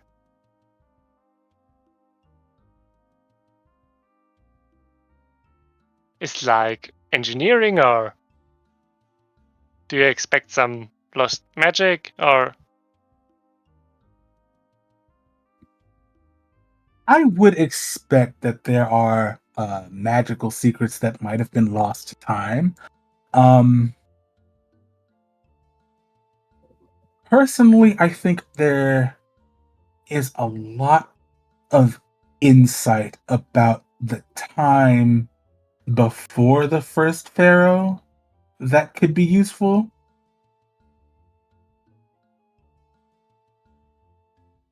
okay?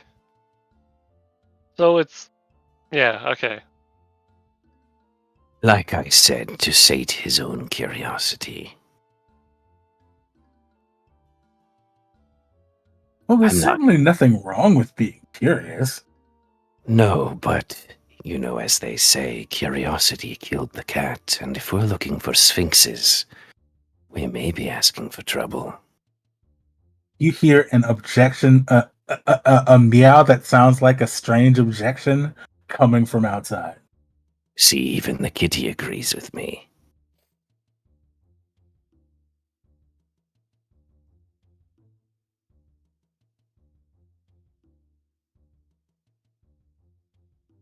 Well, I mean, I would ask, if possible, to respect these sites as much as possible.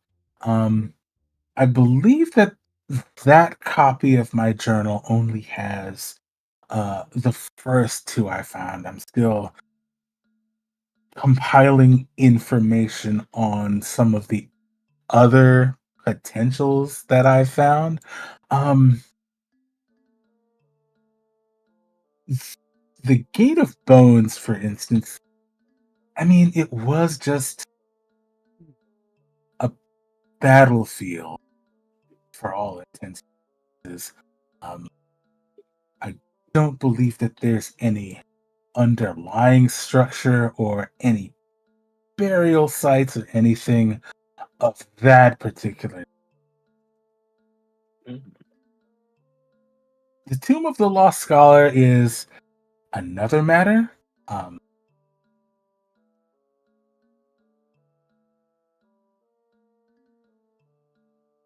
From what I've been told, the surface of it looks like a shrine of some kind, uh, possibly to an ancient Osirian god.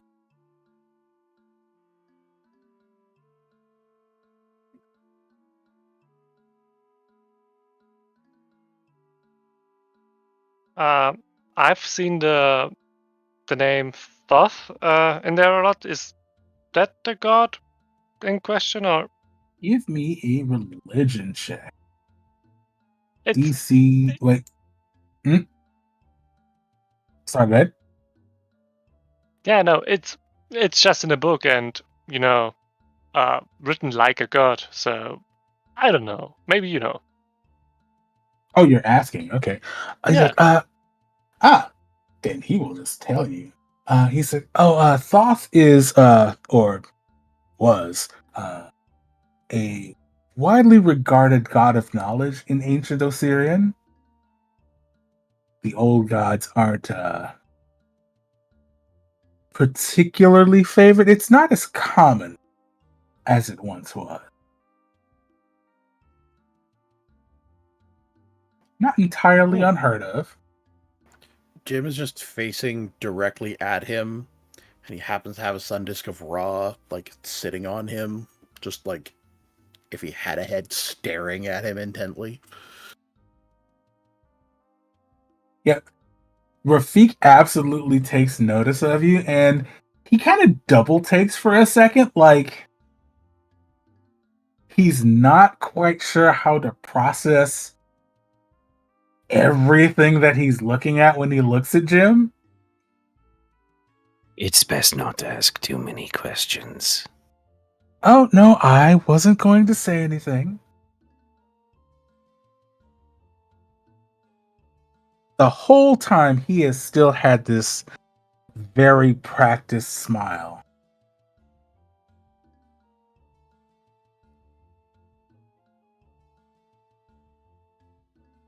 Well, I see no reason to delay. I came here for work, and I'm ready.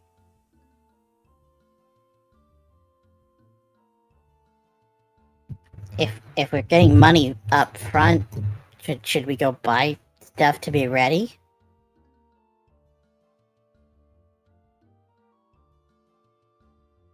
Yeah, I need to Yes, let's take care of that right now. And he reaches into his pocket and he takes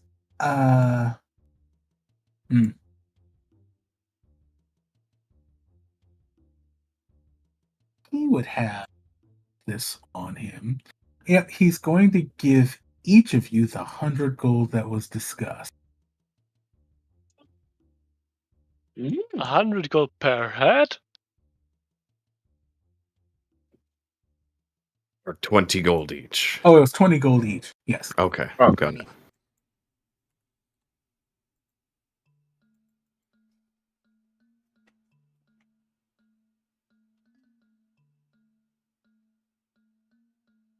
Oh, and before I forget, if you come across any unusual artifact, I'm sure Norden's explained to you the government's position on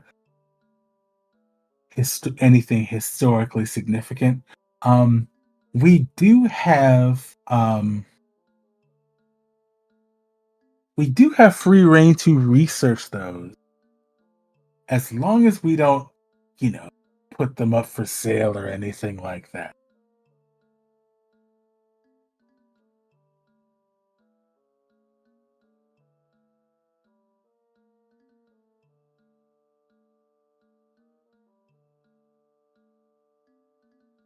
I mean, that's probably mostly your problem, right? We're contracted by you, and you get the stuff we find, probably. Oh, there's only like, how do I put this? A certain quality of artifact that I would be interested in researching, just to further my knowledge and understanding of the time before ancient Osirian. I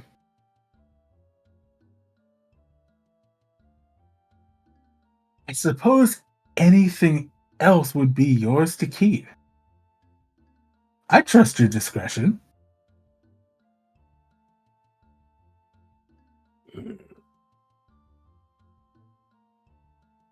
Okay.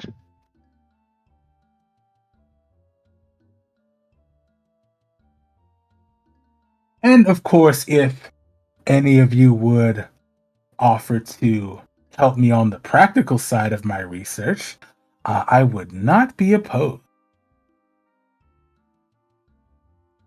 Now that does feign particular interest to me.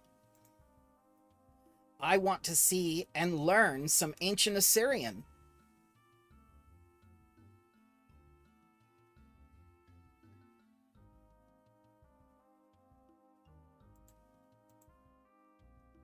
Interesting. Translation is difficult. Certainly a process. But I'd be more than happy to walk anyone who wants to learn through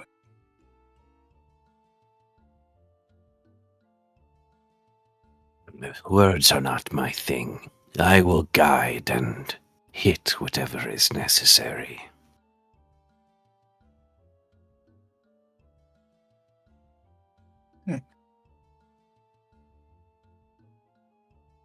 I mean, I can give you some notes on, general academic style.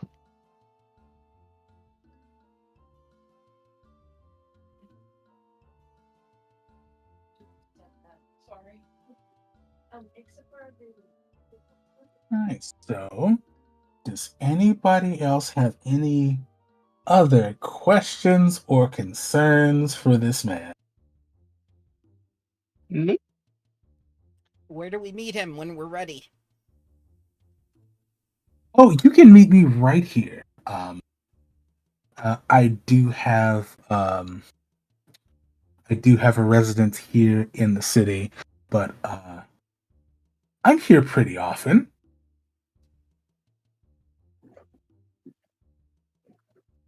We can meet here in the morning, unless you need more time. Are you joining us in these travels, or am I to be the guide for this expedition? Oh no, field research is not a particular specialty of mine, unfortunately. I could tell just by looking at your delicate hands. I just wanted to make sure. Give me a perception check.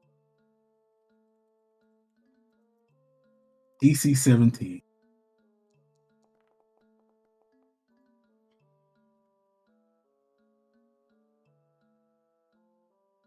You seem tense up a little bit at that, and that smile, for a quick second, it kind of fades for a little bit.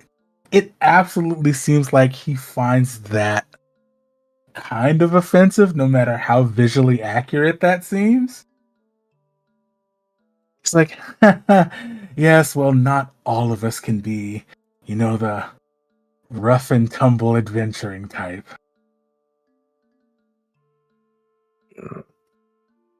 Yes.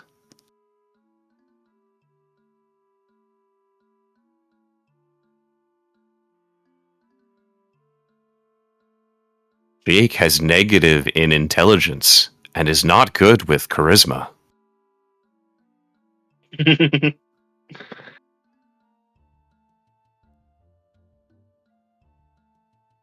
Right then.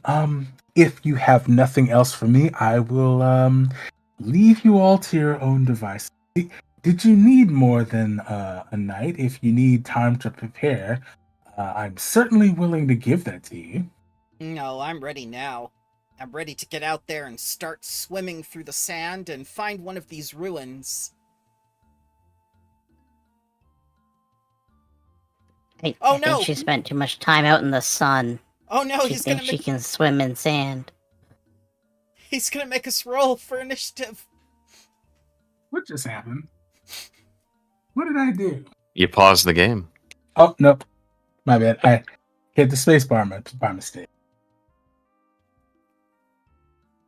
I insulted the man for having soft hands, and now we all die. Yeah. After I mean, I already it's- have insulted him for his research. I wonder if I'll discover what happened to my brother Tiro, whose wiki page is missing.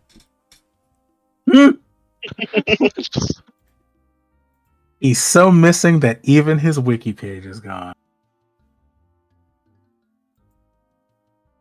Well, I need some time to get my animals in order, and I will be ready for departure in the morning.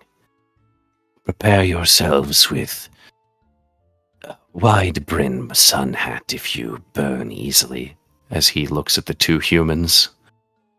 and probably some extra water skins. I can provide as much clean water as we need while we travel. Just make sure you have a vessel to carry it in. I have a spacious pouch type 1. I can carry pretty much anything we need in there, no problem. Well, that's certainly convenient. Food and the like will be necessary for those of you who eat. He looks at Jim. I don't know what that one does. I eat. I am not even going to ask how.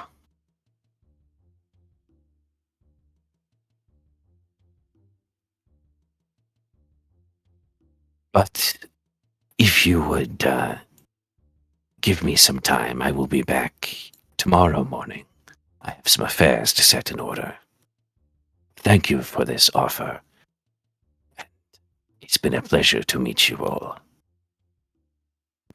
And you would have all noticed that with like the little bit of like food and drink set out, any in front of Jim has disappeared. Like a little bit has disappeared the next time you happen to glance. You never no, see he's- anything going, but it just next time you look, there's a little less liquid, there's a little less food. He's Kakashi.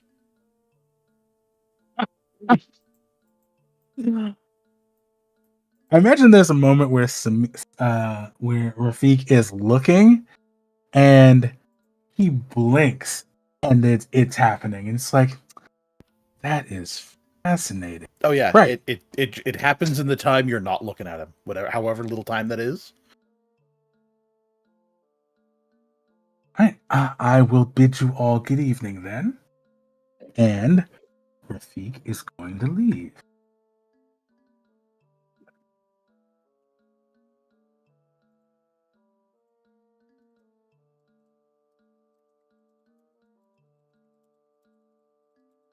Right. So, is there anything that we would like to do in the interim? I am going to buy those heat-proof clothes as well as a hat.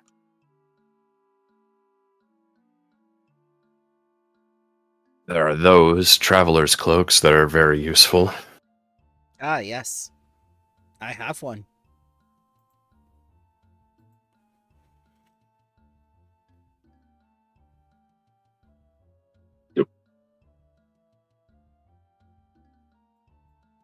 Okay.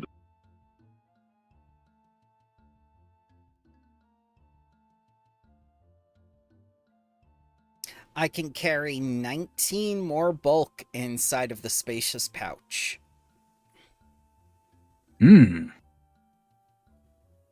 is definitely going to be useful. Okay. I So, have nothing I wish to buy. I'm going to keep my money for now.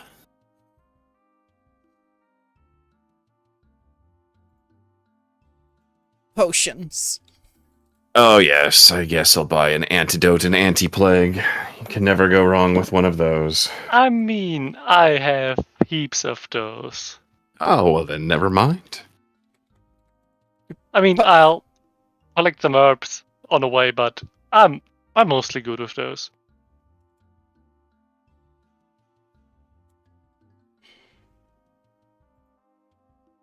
Okay. So, question for Shaik. Yes. How many camels will you be bringing with you? I have 9 total. I can bring however many we wish. If people want them as mounts, that is fine. But I will prioritize my camels over their lives. I mean, that's fair. At least for now, until I know them better.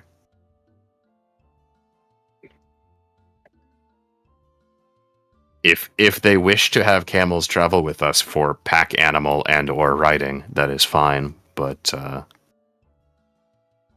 yes, he has 9 camels. But no one can ride Gregory.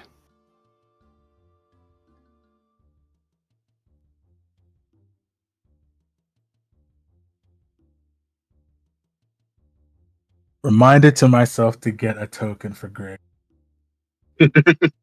Gregory deserves a token. Right, so that is going to lead. Well, let's go back to the 4 of you. Eventually, Norden is going to show you upstairs to the lodge's library. And off from the library, there is another separate hallway where the Pathfinder lodgings are. Just a single long room with several beds in it. About 8 in all.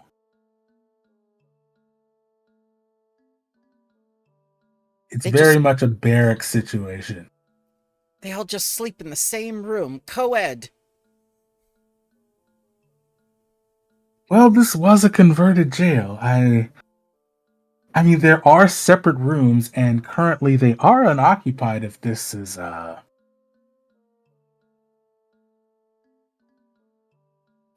an issue.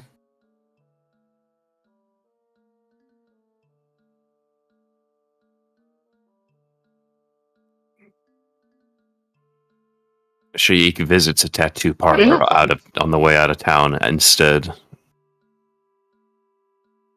realizing that the money may become useful, and gets a navigational star tattoo. Oh, that's fun. If I'm the survival person, I feel like that might be useful in case we ever get lost in a desert. Talismans. I have a wayfinder as well, but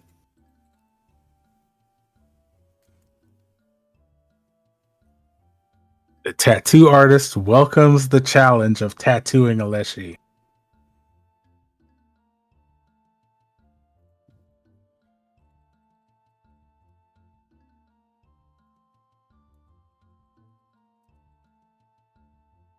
Right, so barring anything else, we move on to the next day.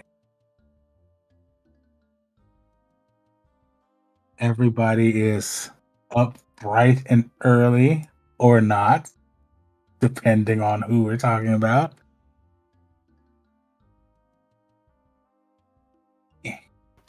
Jim is still asleep. Oddman makes sure he's in there at least.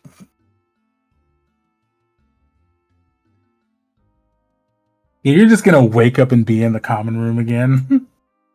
Yeah. Oddman's responsible enough to make sure he's where he's supposed to be.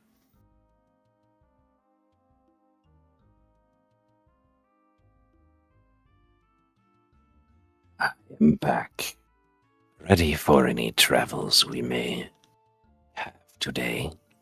Are all of your bags packed?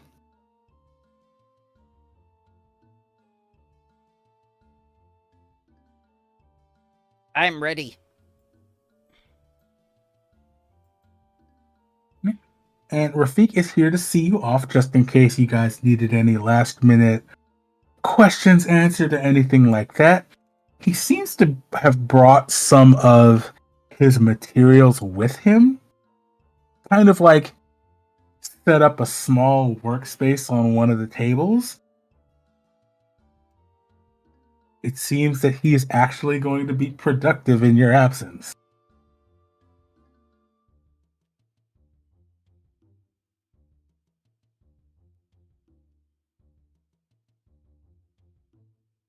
All right. Oh, hey, Shaik, was it, right? Yes, that's right. Or Thornstream, if it's easier for you. I'm sure. Yeah. I got you a drink, mostly because it seems like, you know, you could use them at some points, because some of the other ones, you know, alcohol does improve things. It's a double. If you need it, just pour one down. I'm very thankful. I appreciate it. I've not seen this before. Fury cocktail. Yeah, it's a little bit of a item bonus to melee attack rolls, even if it's not, you know, most useful. It's a little bit, you know. Do you get to choose which one it is, or is it like picked beforehand? I mean, whatever the DMs allows us. If I not, believe it's intended to be like picked when made. Yeah, that's what I assume. I think a double might be useful, and I don't know. If you want two doubles, you can have two, or yeah, whatever fits you most. You guys are cool, right?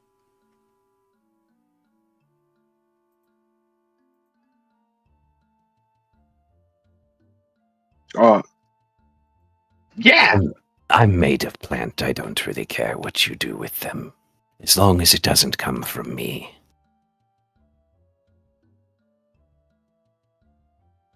Oh, I'm pretty happy you say that, because Hecties are somewhat useful.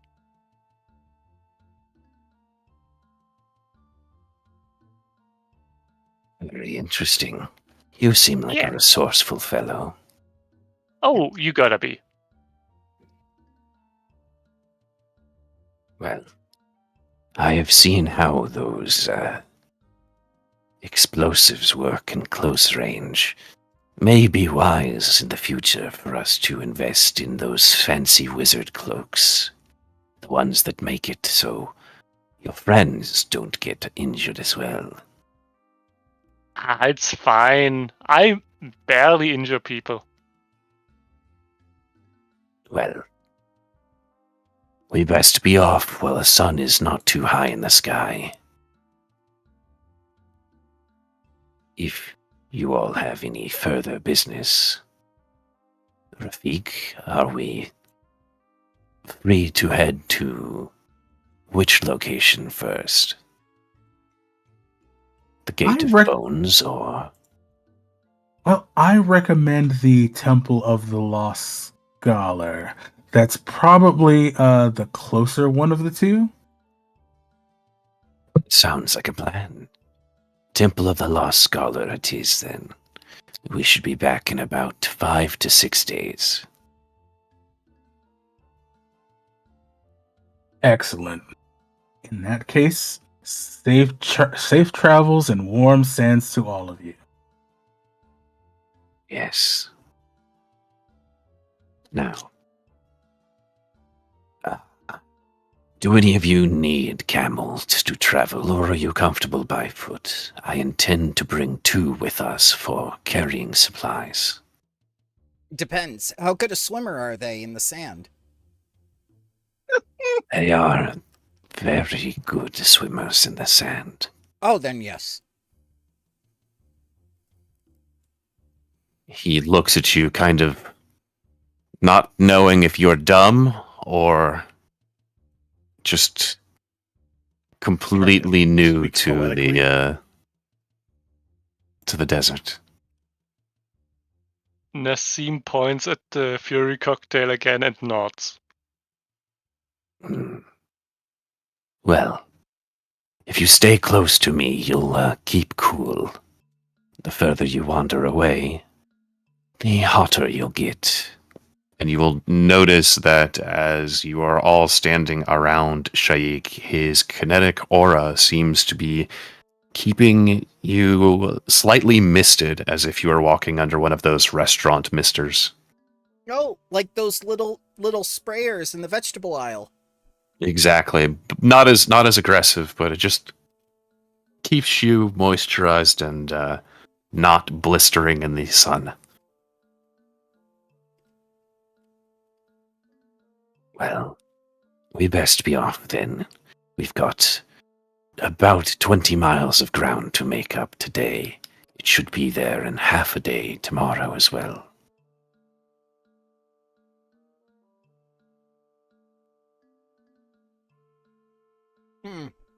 Let's go, Beyblade. No time for sitting.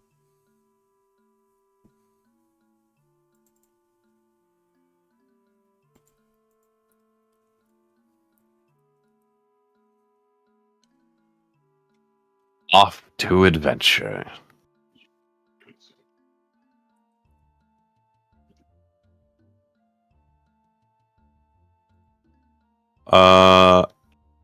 Question. Does anyone want to invest a little money into a oh no, they're only 5 gold, a 4-person tent. Yep, I've got Okay. 20 gold. How much do you need? No, I can afford a 4-person tent. I think we should probably have a tent for us in the desert. Yeah. Though I'd imagine it 4-person, meaning medium, considering 2 are small and 1 is tiny. Probably big enough for all of us. All right. I will I'll pick up a 4-person tent. Cool. All right. Feels useful to have. Well, there will be desert camping happening. I've never camped underwater before, but this time we'll be under the sand.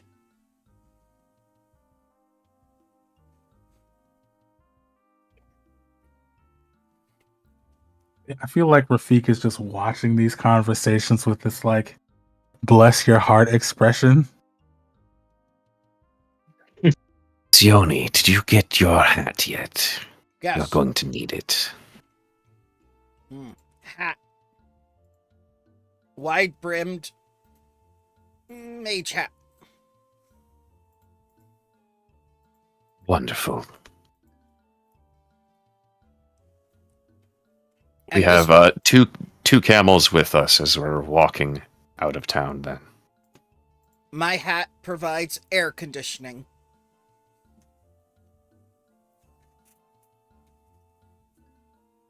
Aha. Just continual prestidigitation, huh? Yep.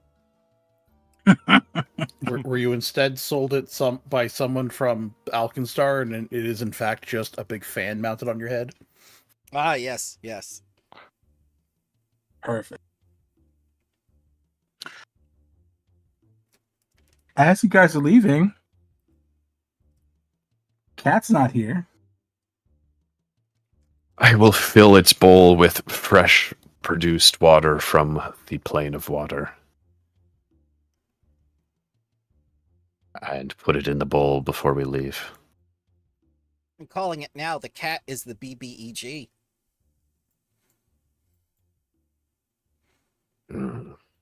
I see the way mine look at me.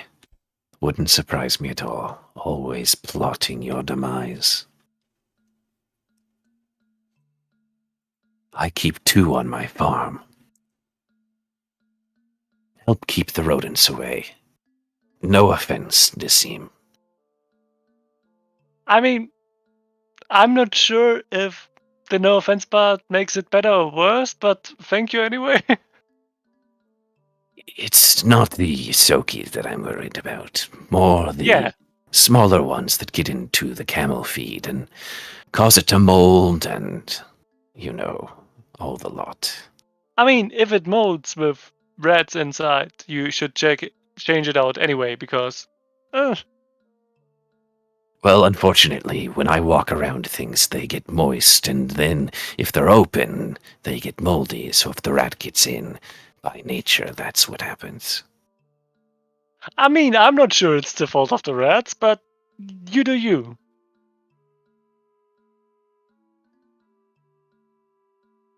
Yeah, as you guys are leaving, you can kind of tell that like there's a significant cat population in South. Pharasma Most loves people, cats. yes, most people don't really seem to pay them any mind. One thing you immediately notice, though, is that none of them, even in the Canal District, as you're leaving, or even when you approached yesterday, none of them approached the Pathfinder Lodge.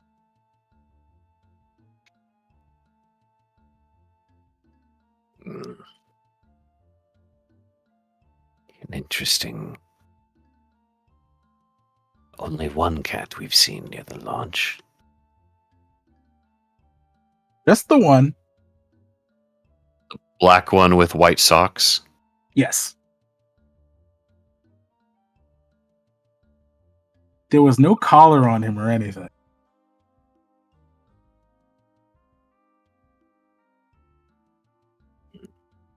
But as you guys head out of the city, it's how early are we leaving? Before sunrise? I mean, I think I would have gotten there early because the sun sucks, and traveling in the noontime is probably the worst. Oh, absolutely. So probably heading out like at latest at sunrise. Okay. Yeah. Yeah, you guys get a nice glimpse of the city as you are headed out from the old city and the markets to the Black Dome itself. Then you get out towards where the rich people live before making it to the western gate of the city and then out into the desert itself. So, we are traveling during the day.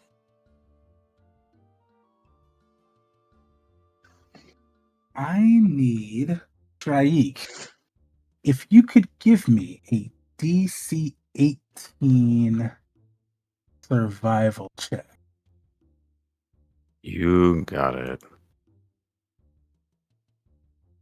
Well, that's the wrong button. Survival. Oh, it would be +1 for desert. I didn't add the circumstance bonus, but yes. 16. Okay. So you all make your way out into the desert.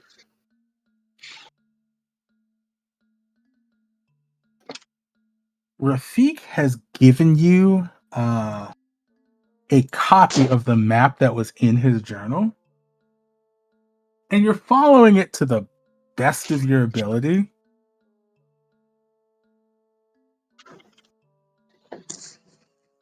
You do get slightly off course, however, because not a major sandstorm. You've seen major sandstorms. You've also seen the ones that can physically hurt people. This is more of a minor inconvenience, and it makes it difficult to kind of keep your bearings. So you only end up about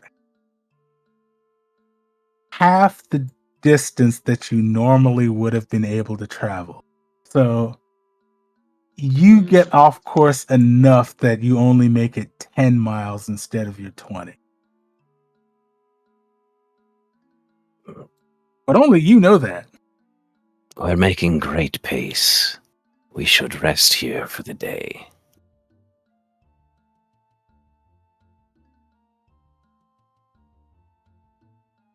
Why haven't we submerged yet?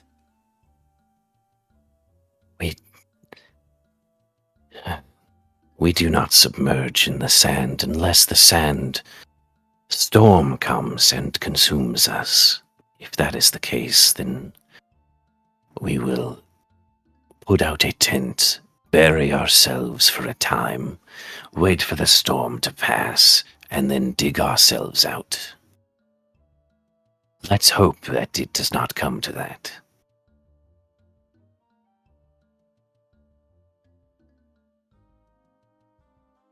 Oh wow, I didn't put an Osirian map here.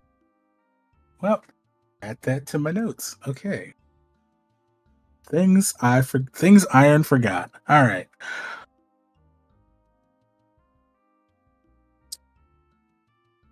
Imagine with how many small people we have in the group, we can manage to fit 5 of us into a 4-person tent. I would say yes.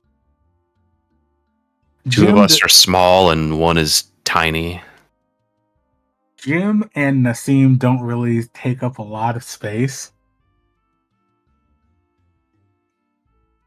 Yeah. Nassim probably also digs a little bit more into the sandy floor because it's just a desert. He's a desert rat. Okay, so the first night passes pretty much without incident. Temperature does drastically drop, of course. So if you're not used to that, that's fun. I did tell you it would be hot and to prepare yourself for extreme heat. It is about to get very, very cold.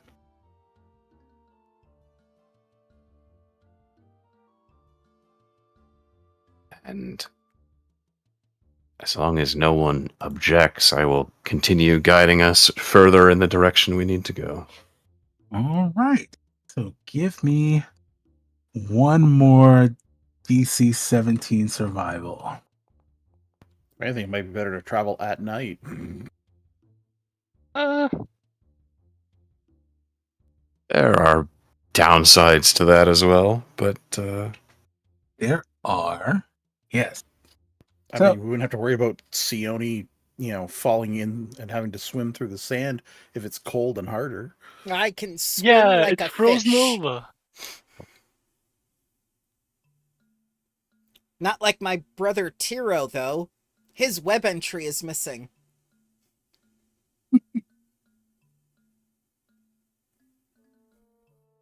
right. Oh, yeah, there's the +1. I added it that time. I neglected to the last time. Oh, you did it blind. Okay. Yeah. All right. So the second day goes a little better than the first.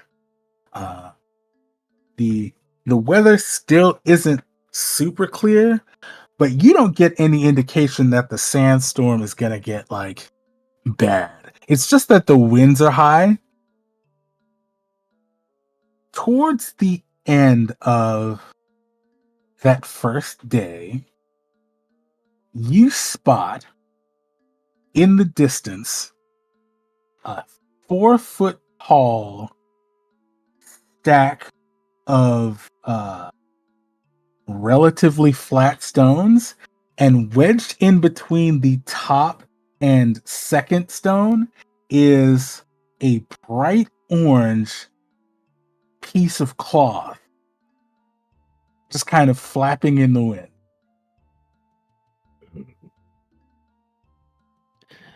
Either this is where we're supposed to be, or we've just happened to find some other archaeological site that has been marked in the desert.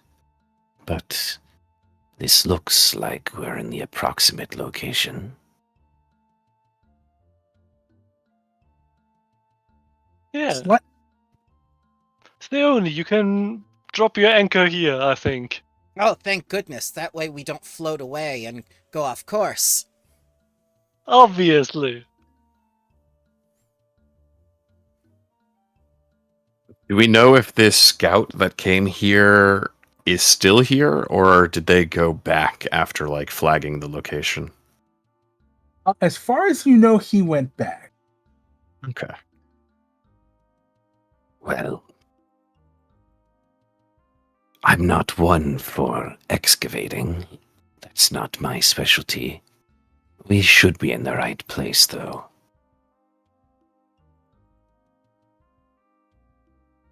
I'm gonna start my exploration activity, which is repeat a spell. I am scouting.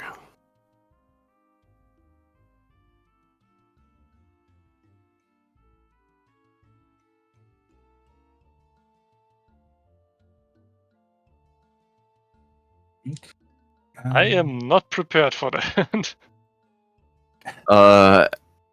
You can just do like search, investigate, something like that.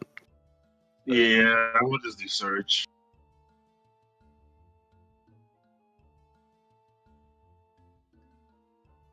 Yeah, I'll think.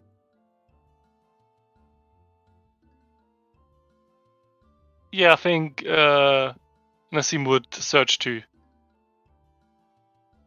Okay.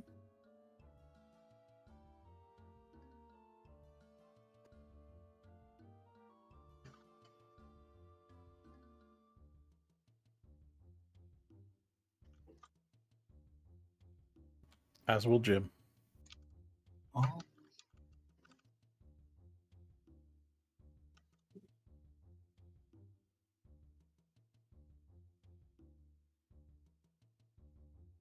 You just. I fix a map. Because the dimension.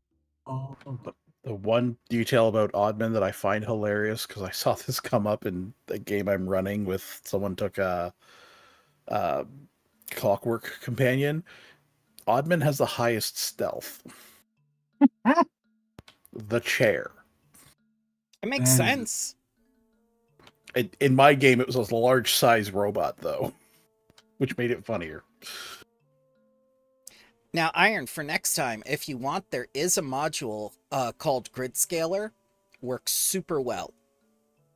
It instantly scales the map down to the exact size that you need it just by selecting a couple of squares on it. And then it puts everything into the proper ratios and stuff. Oh, so it does that thing that Roll20 used to do. Yes, but better. Poorly. Yes, exactly. Yes.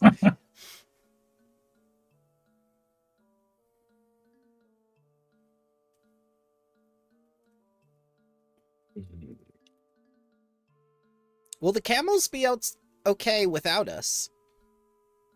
I only brought 2 of them. I've given them enough water to subsist themselves for a while. If there is any danger, they know to scream very loudly.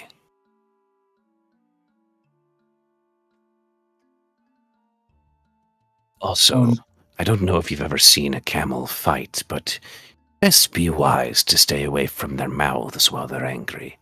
I've seen it bite a desert jackal's neck and throw it 20 feet in one direction, just for nipping at its ankles. Oh.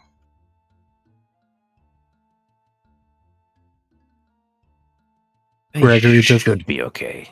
Gregory just blinks nonchalantly at that information. Good boy, Gregory. I picture it being like the delayed blink where like the one eye starts and then the next one goes. Have you ever seen a donkey like fuck something up? Oh yeah, I fully believe a camel would fuck Oh, up in the same way yeah. a donkey would. Yeah, basically that's exactly what I'm imagining.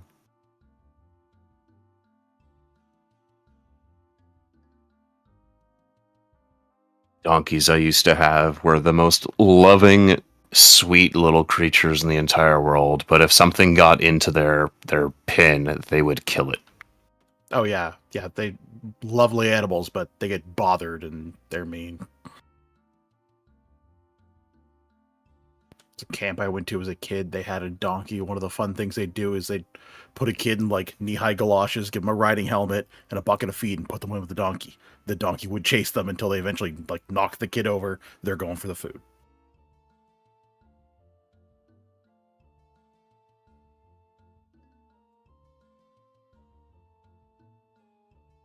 Good lord. Okay. Here we go. And Control V. Perfect. Yeah. So I'm gonna move people into position on the map. So you guys travel up to and past the marker.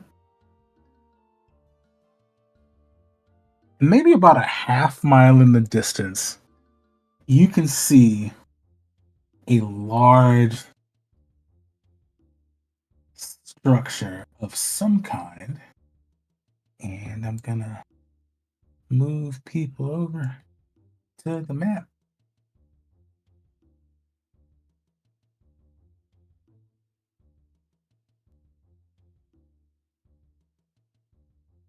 Yeah.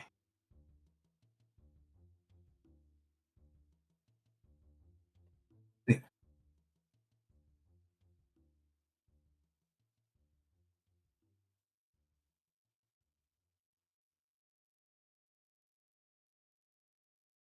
You see what looks to be a large temple of some kind. You don't see any religious iconography from the distance that you're at currently.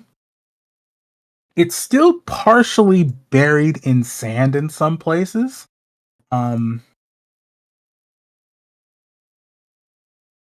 Anybody who would like to can give me any sort of check that they want to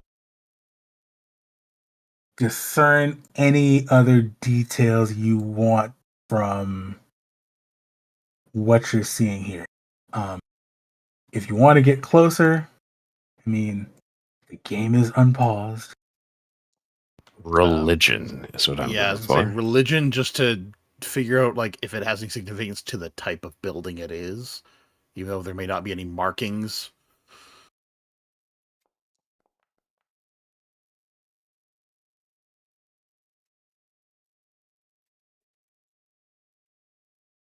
Hmm. I think Seam would go for an occultism to see if there's any signs of any ghost or other paranormal activity.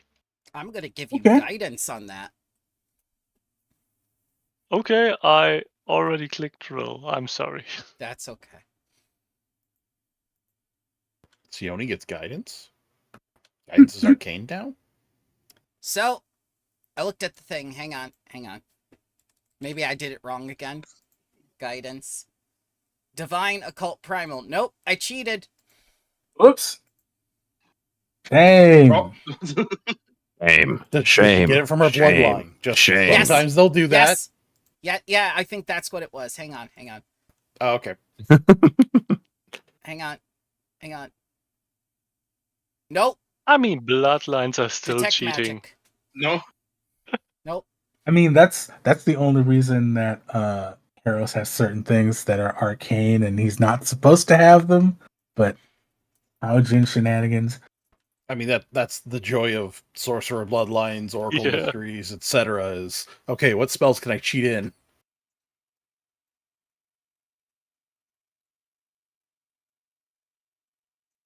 All right, so Everyone did religion. I can't use my cooperative nature. What does that feed to again? So, humans are good at one thing, and that's helping other people. the Skitterman is with less arms.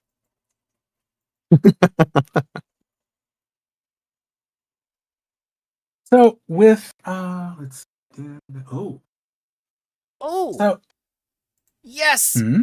I shall use ancestral memories and gain a lore skill related to the ancient empire from which my bloodline sprang. The ancient Thessalonians locked themselves in tombs all the time to avoid stuff. I'm gonna do Like that. taxes. Taxes. All right. It will work. Plus 7 because it makes me trained, and I will make it blind.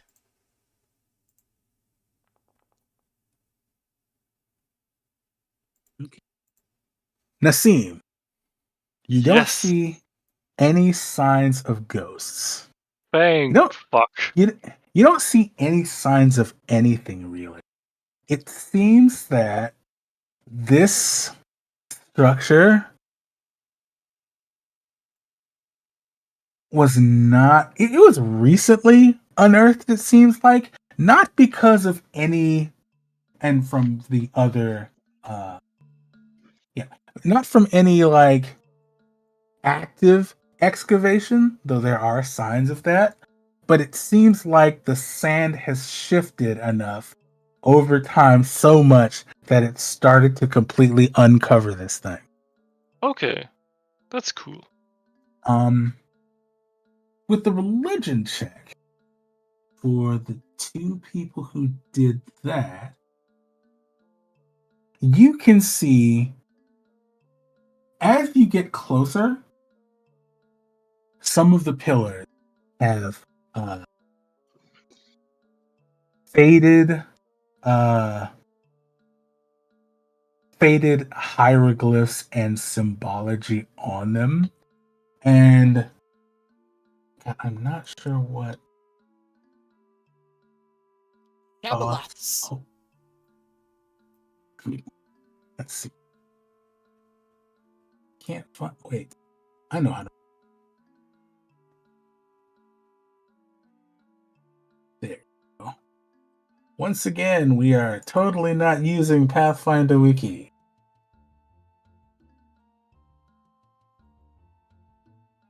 Ain't nothing wrong with that.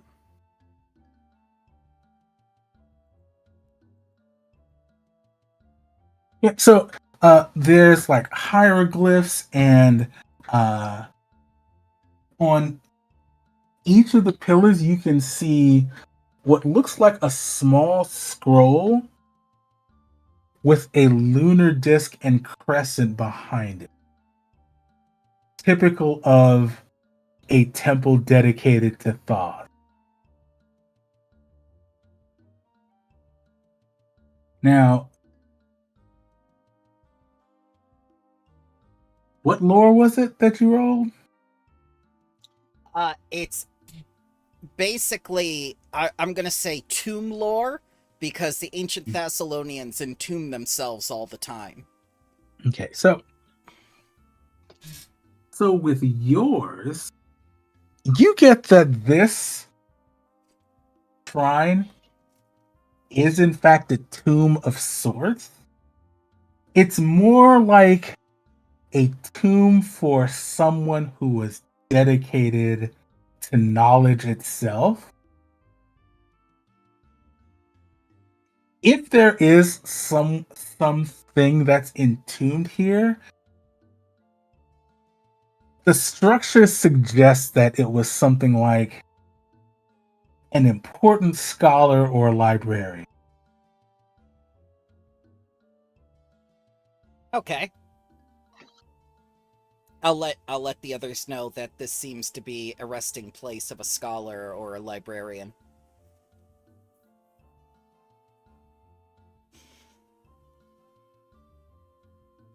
Is this the right place? Did I lead us to where we needed to go?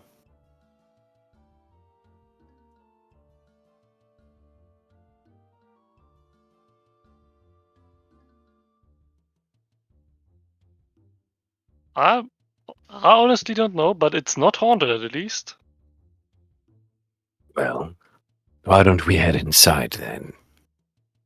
Shouldn't we look for footprints first to see if anyone's been here recently? Sure. I will track and look for footprints with survival. Okay.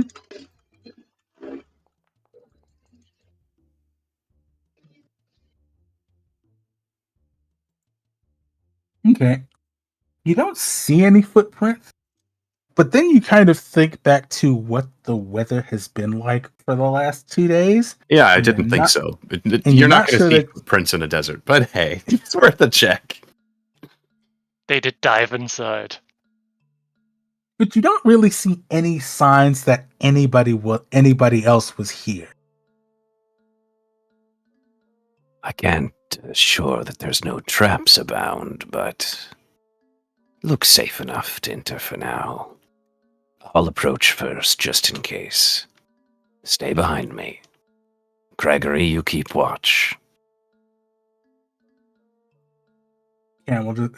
Gregory just kind of makes disgruntled camel noises.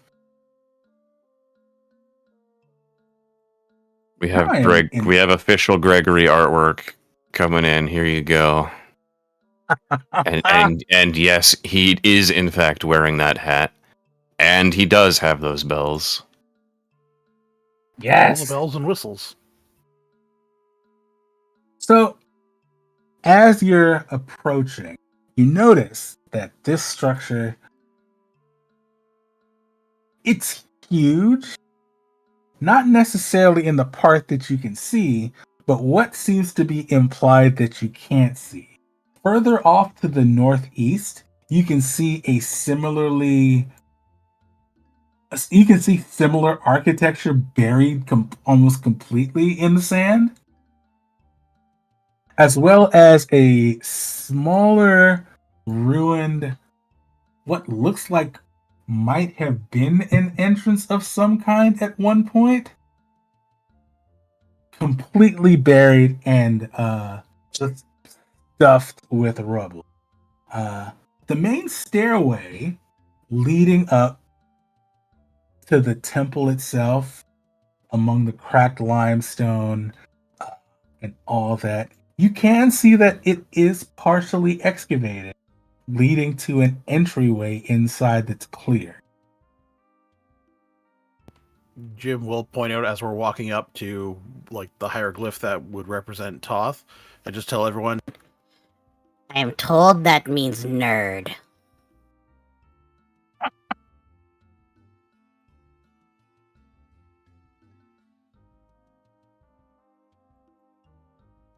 I cannot read any of the writings that are here, so I'll take your word for it.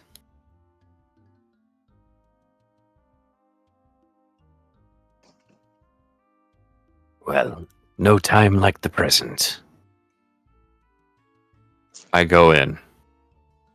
All right. And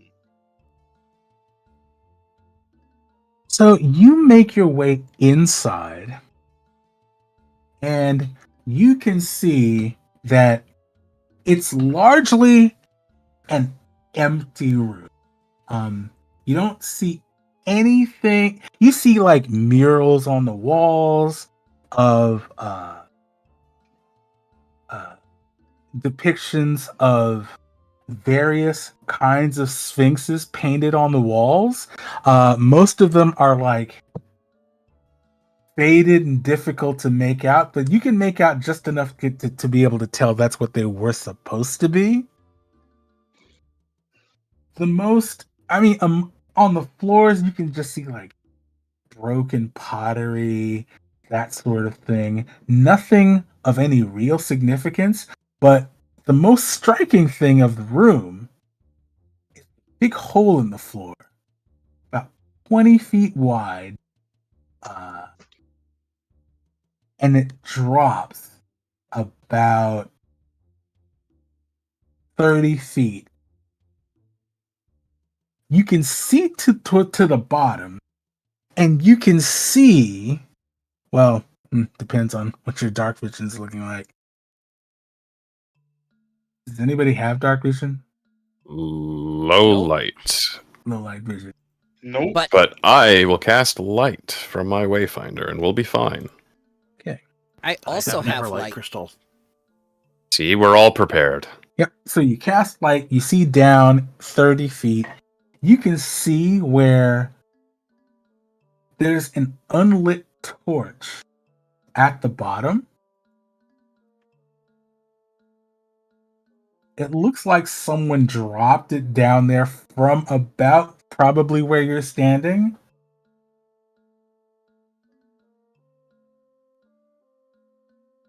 Well, we have rope for a reason. I will tie off rope to one of the pillars, structures, or rocks that is available, and if it's 30 feet down, I will head in. Okay. And I think it is safe for us to call it here. Okay. Okay. At 2 o'clock exactly. And we will begin next week at the Tomb of the Lost Scholar. Yay. Wonderful. Hey. So I have to ask, when we were talking with what's his face, were we actually doing a secret influence round or whatnot? Was he like pretending not to hate us? Because I was tempted to use Rafik? yeah, because I was tempted to use this, but I had no reason to because he actually liked what I was saying. Well, he liked what you were saying. Not so much Nassim. And definitely not so much Shaik. I mean, there were influency things happening that I was taking note of, but I wasn't sure if I wanted that to be like official, quote unquote, if that makes sense. Yeah. At least it makes sense to me. I could see it being ruled as both, both as an official influence round and just RP introduction. If you were to release the module, it depends on like how much Rafik is used in the future. Starting to get minor influence with him early could be useful. Just depends on how that character is used for the totality of the campaign. Yeah, and especially it would be superfluous, in my opinion at least, if he never were to act as somebody we wanted something from. Like, if he's more in the role of a quest giver, then mostly without us needing something from him, then influence, it's mostly RP in my opinion. But yeah, if we ever need something from him, if that's a little bit more formalized, some people like that. I mean, I will say that he does come up a lot. Yeah. He's not a throwaway NPC by any means. Okay. I mean, yeah. Okay. So I don't think I've introduced a throwaway NPC yet. Good. I appreciate that. Okay, so we can deduct it is not a murder mystery yet.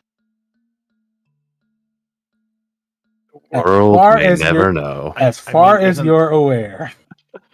Isn't that what conducting archaeology of a tomb is? An ancient murder mystery? That's true too. You are technically correct. The best kind of correct. I am liking it though. I like all our characters. I think it's going well so far, and now we get to the actual dungeon where we all die. Well, I mean, maybe that won't happen. That's a distinct possibility. And just you wait till the washing machine. The what now? The washing The machine. washing machine. What is In the Bloodlords, washing we had machine? in Bloodlords we had various Oh. traps that were described as functioning like a washing machine. Oh, right, because cycles. Yes. That's that's You know, the sort of trap, low threat, the hardest thing we ever Trivial. faced. Just worship Pharasma, like Sione. Yeah. I will say some traps are ridiculously tuned where like I'm currently running one of my groups through Jewel the Indigo Isles, and there is a trap in the beginning that did more damage than any of the enemies that they had faced up until that point, nearly killing a player in one hit. oh dear. Yeah. I'm just Trivial. like, yes, exactly. You're like, oh, you critically failed this trap and you're taking 2d6 plus 6 damage. You're dead at level 1. Congratulations. Yeah. I personally still think it's because they balance them like they would normal monsters, but without many of the tools you can use to debuff monsters. But that's just a guess. But I do want to say, Iron, good job, by the way. Yeah, absolutely. It ran well. You kept us all on track, and I feel like I have a grasp of what's going on. I'm not sitting here confused, going, I don't know what the plot is. I don't know where we are. I don't know who these people are. I understand everything. I know What who about we our are opera? talking to. Bramble, stop. I don't. Oh man, did you finish your review? By the way, your written one. I've almost finished it. I'm gonna finish it right after this before Wildwood. Wardens of Wildwood, and I'm gonna give it to both of you to read over before I post it. Sure thing. Okay. Yeah. But yeah, Iron, I do want to say good job. I know you were nervous about the session, but I couldn't tell at all, and I think you did a great job. It's always not as bad once I start. It's the mental stress of what if I disappoint people? What if it's not good enough? What if, and your brain just hyping yourself up into like a frenzy of negative emotions. That's what my brain does. I can tell you I've right been now. gymming for years, and it happens every session. Yep. I can tell you right now, don't be afraid of disappointing people, because the disappointment that people feel you can tie into the story. It's very easy to feel like you're letting people down where you're not, and you go like, well, that sucked. On to the next thing.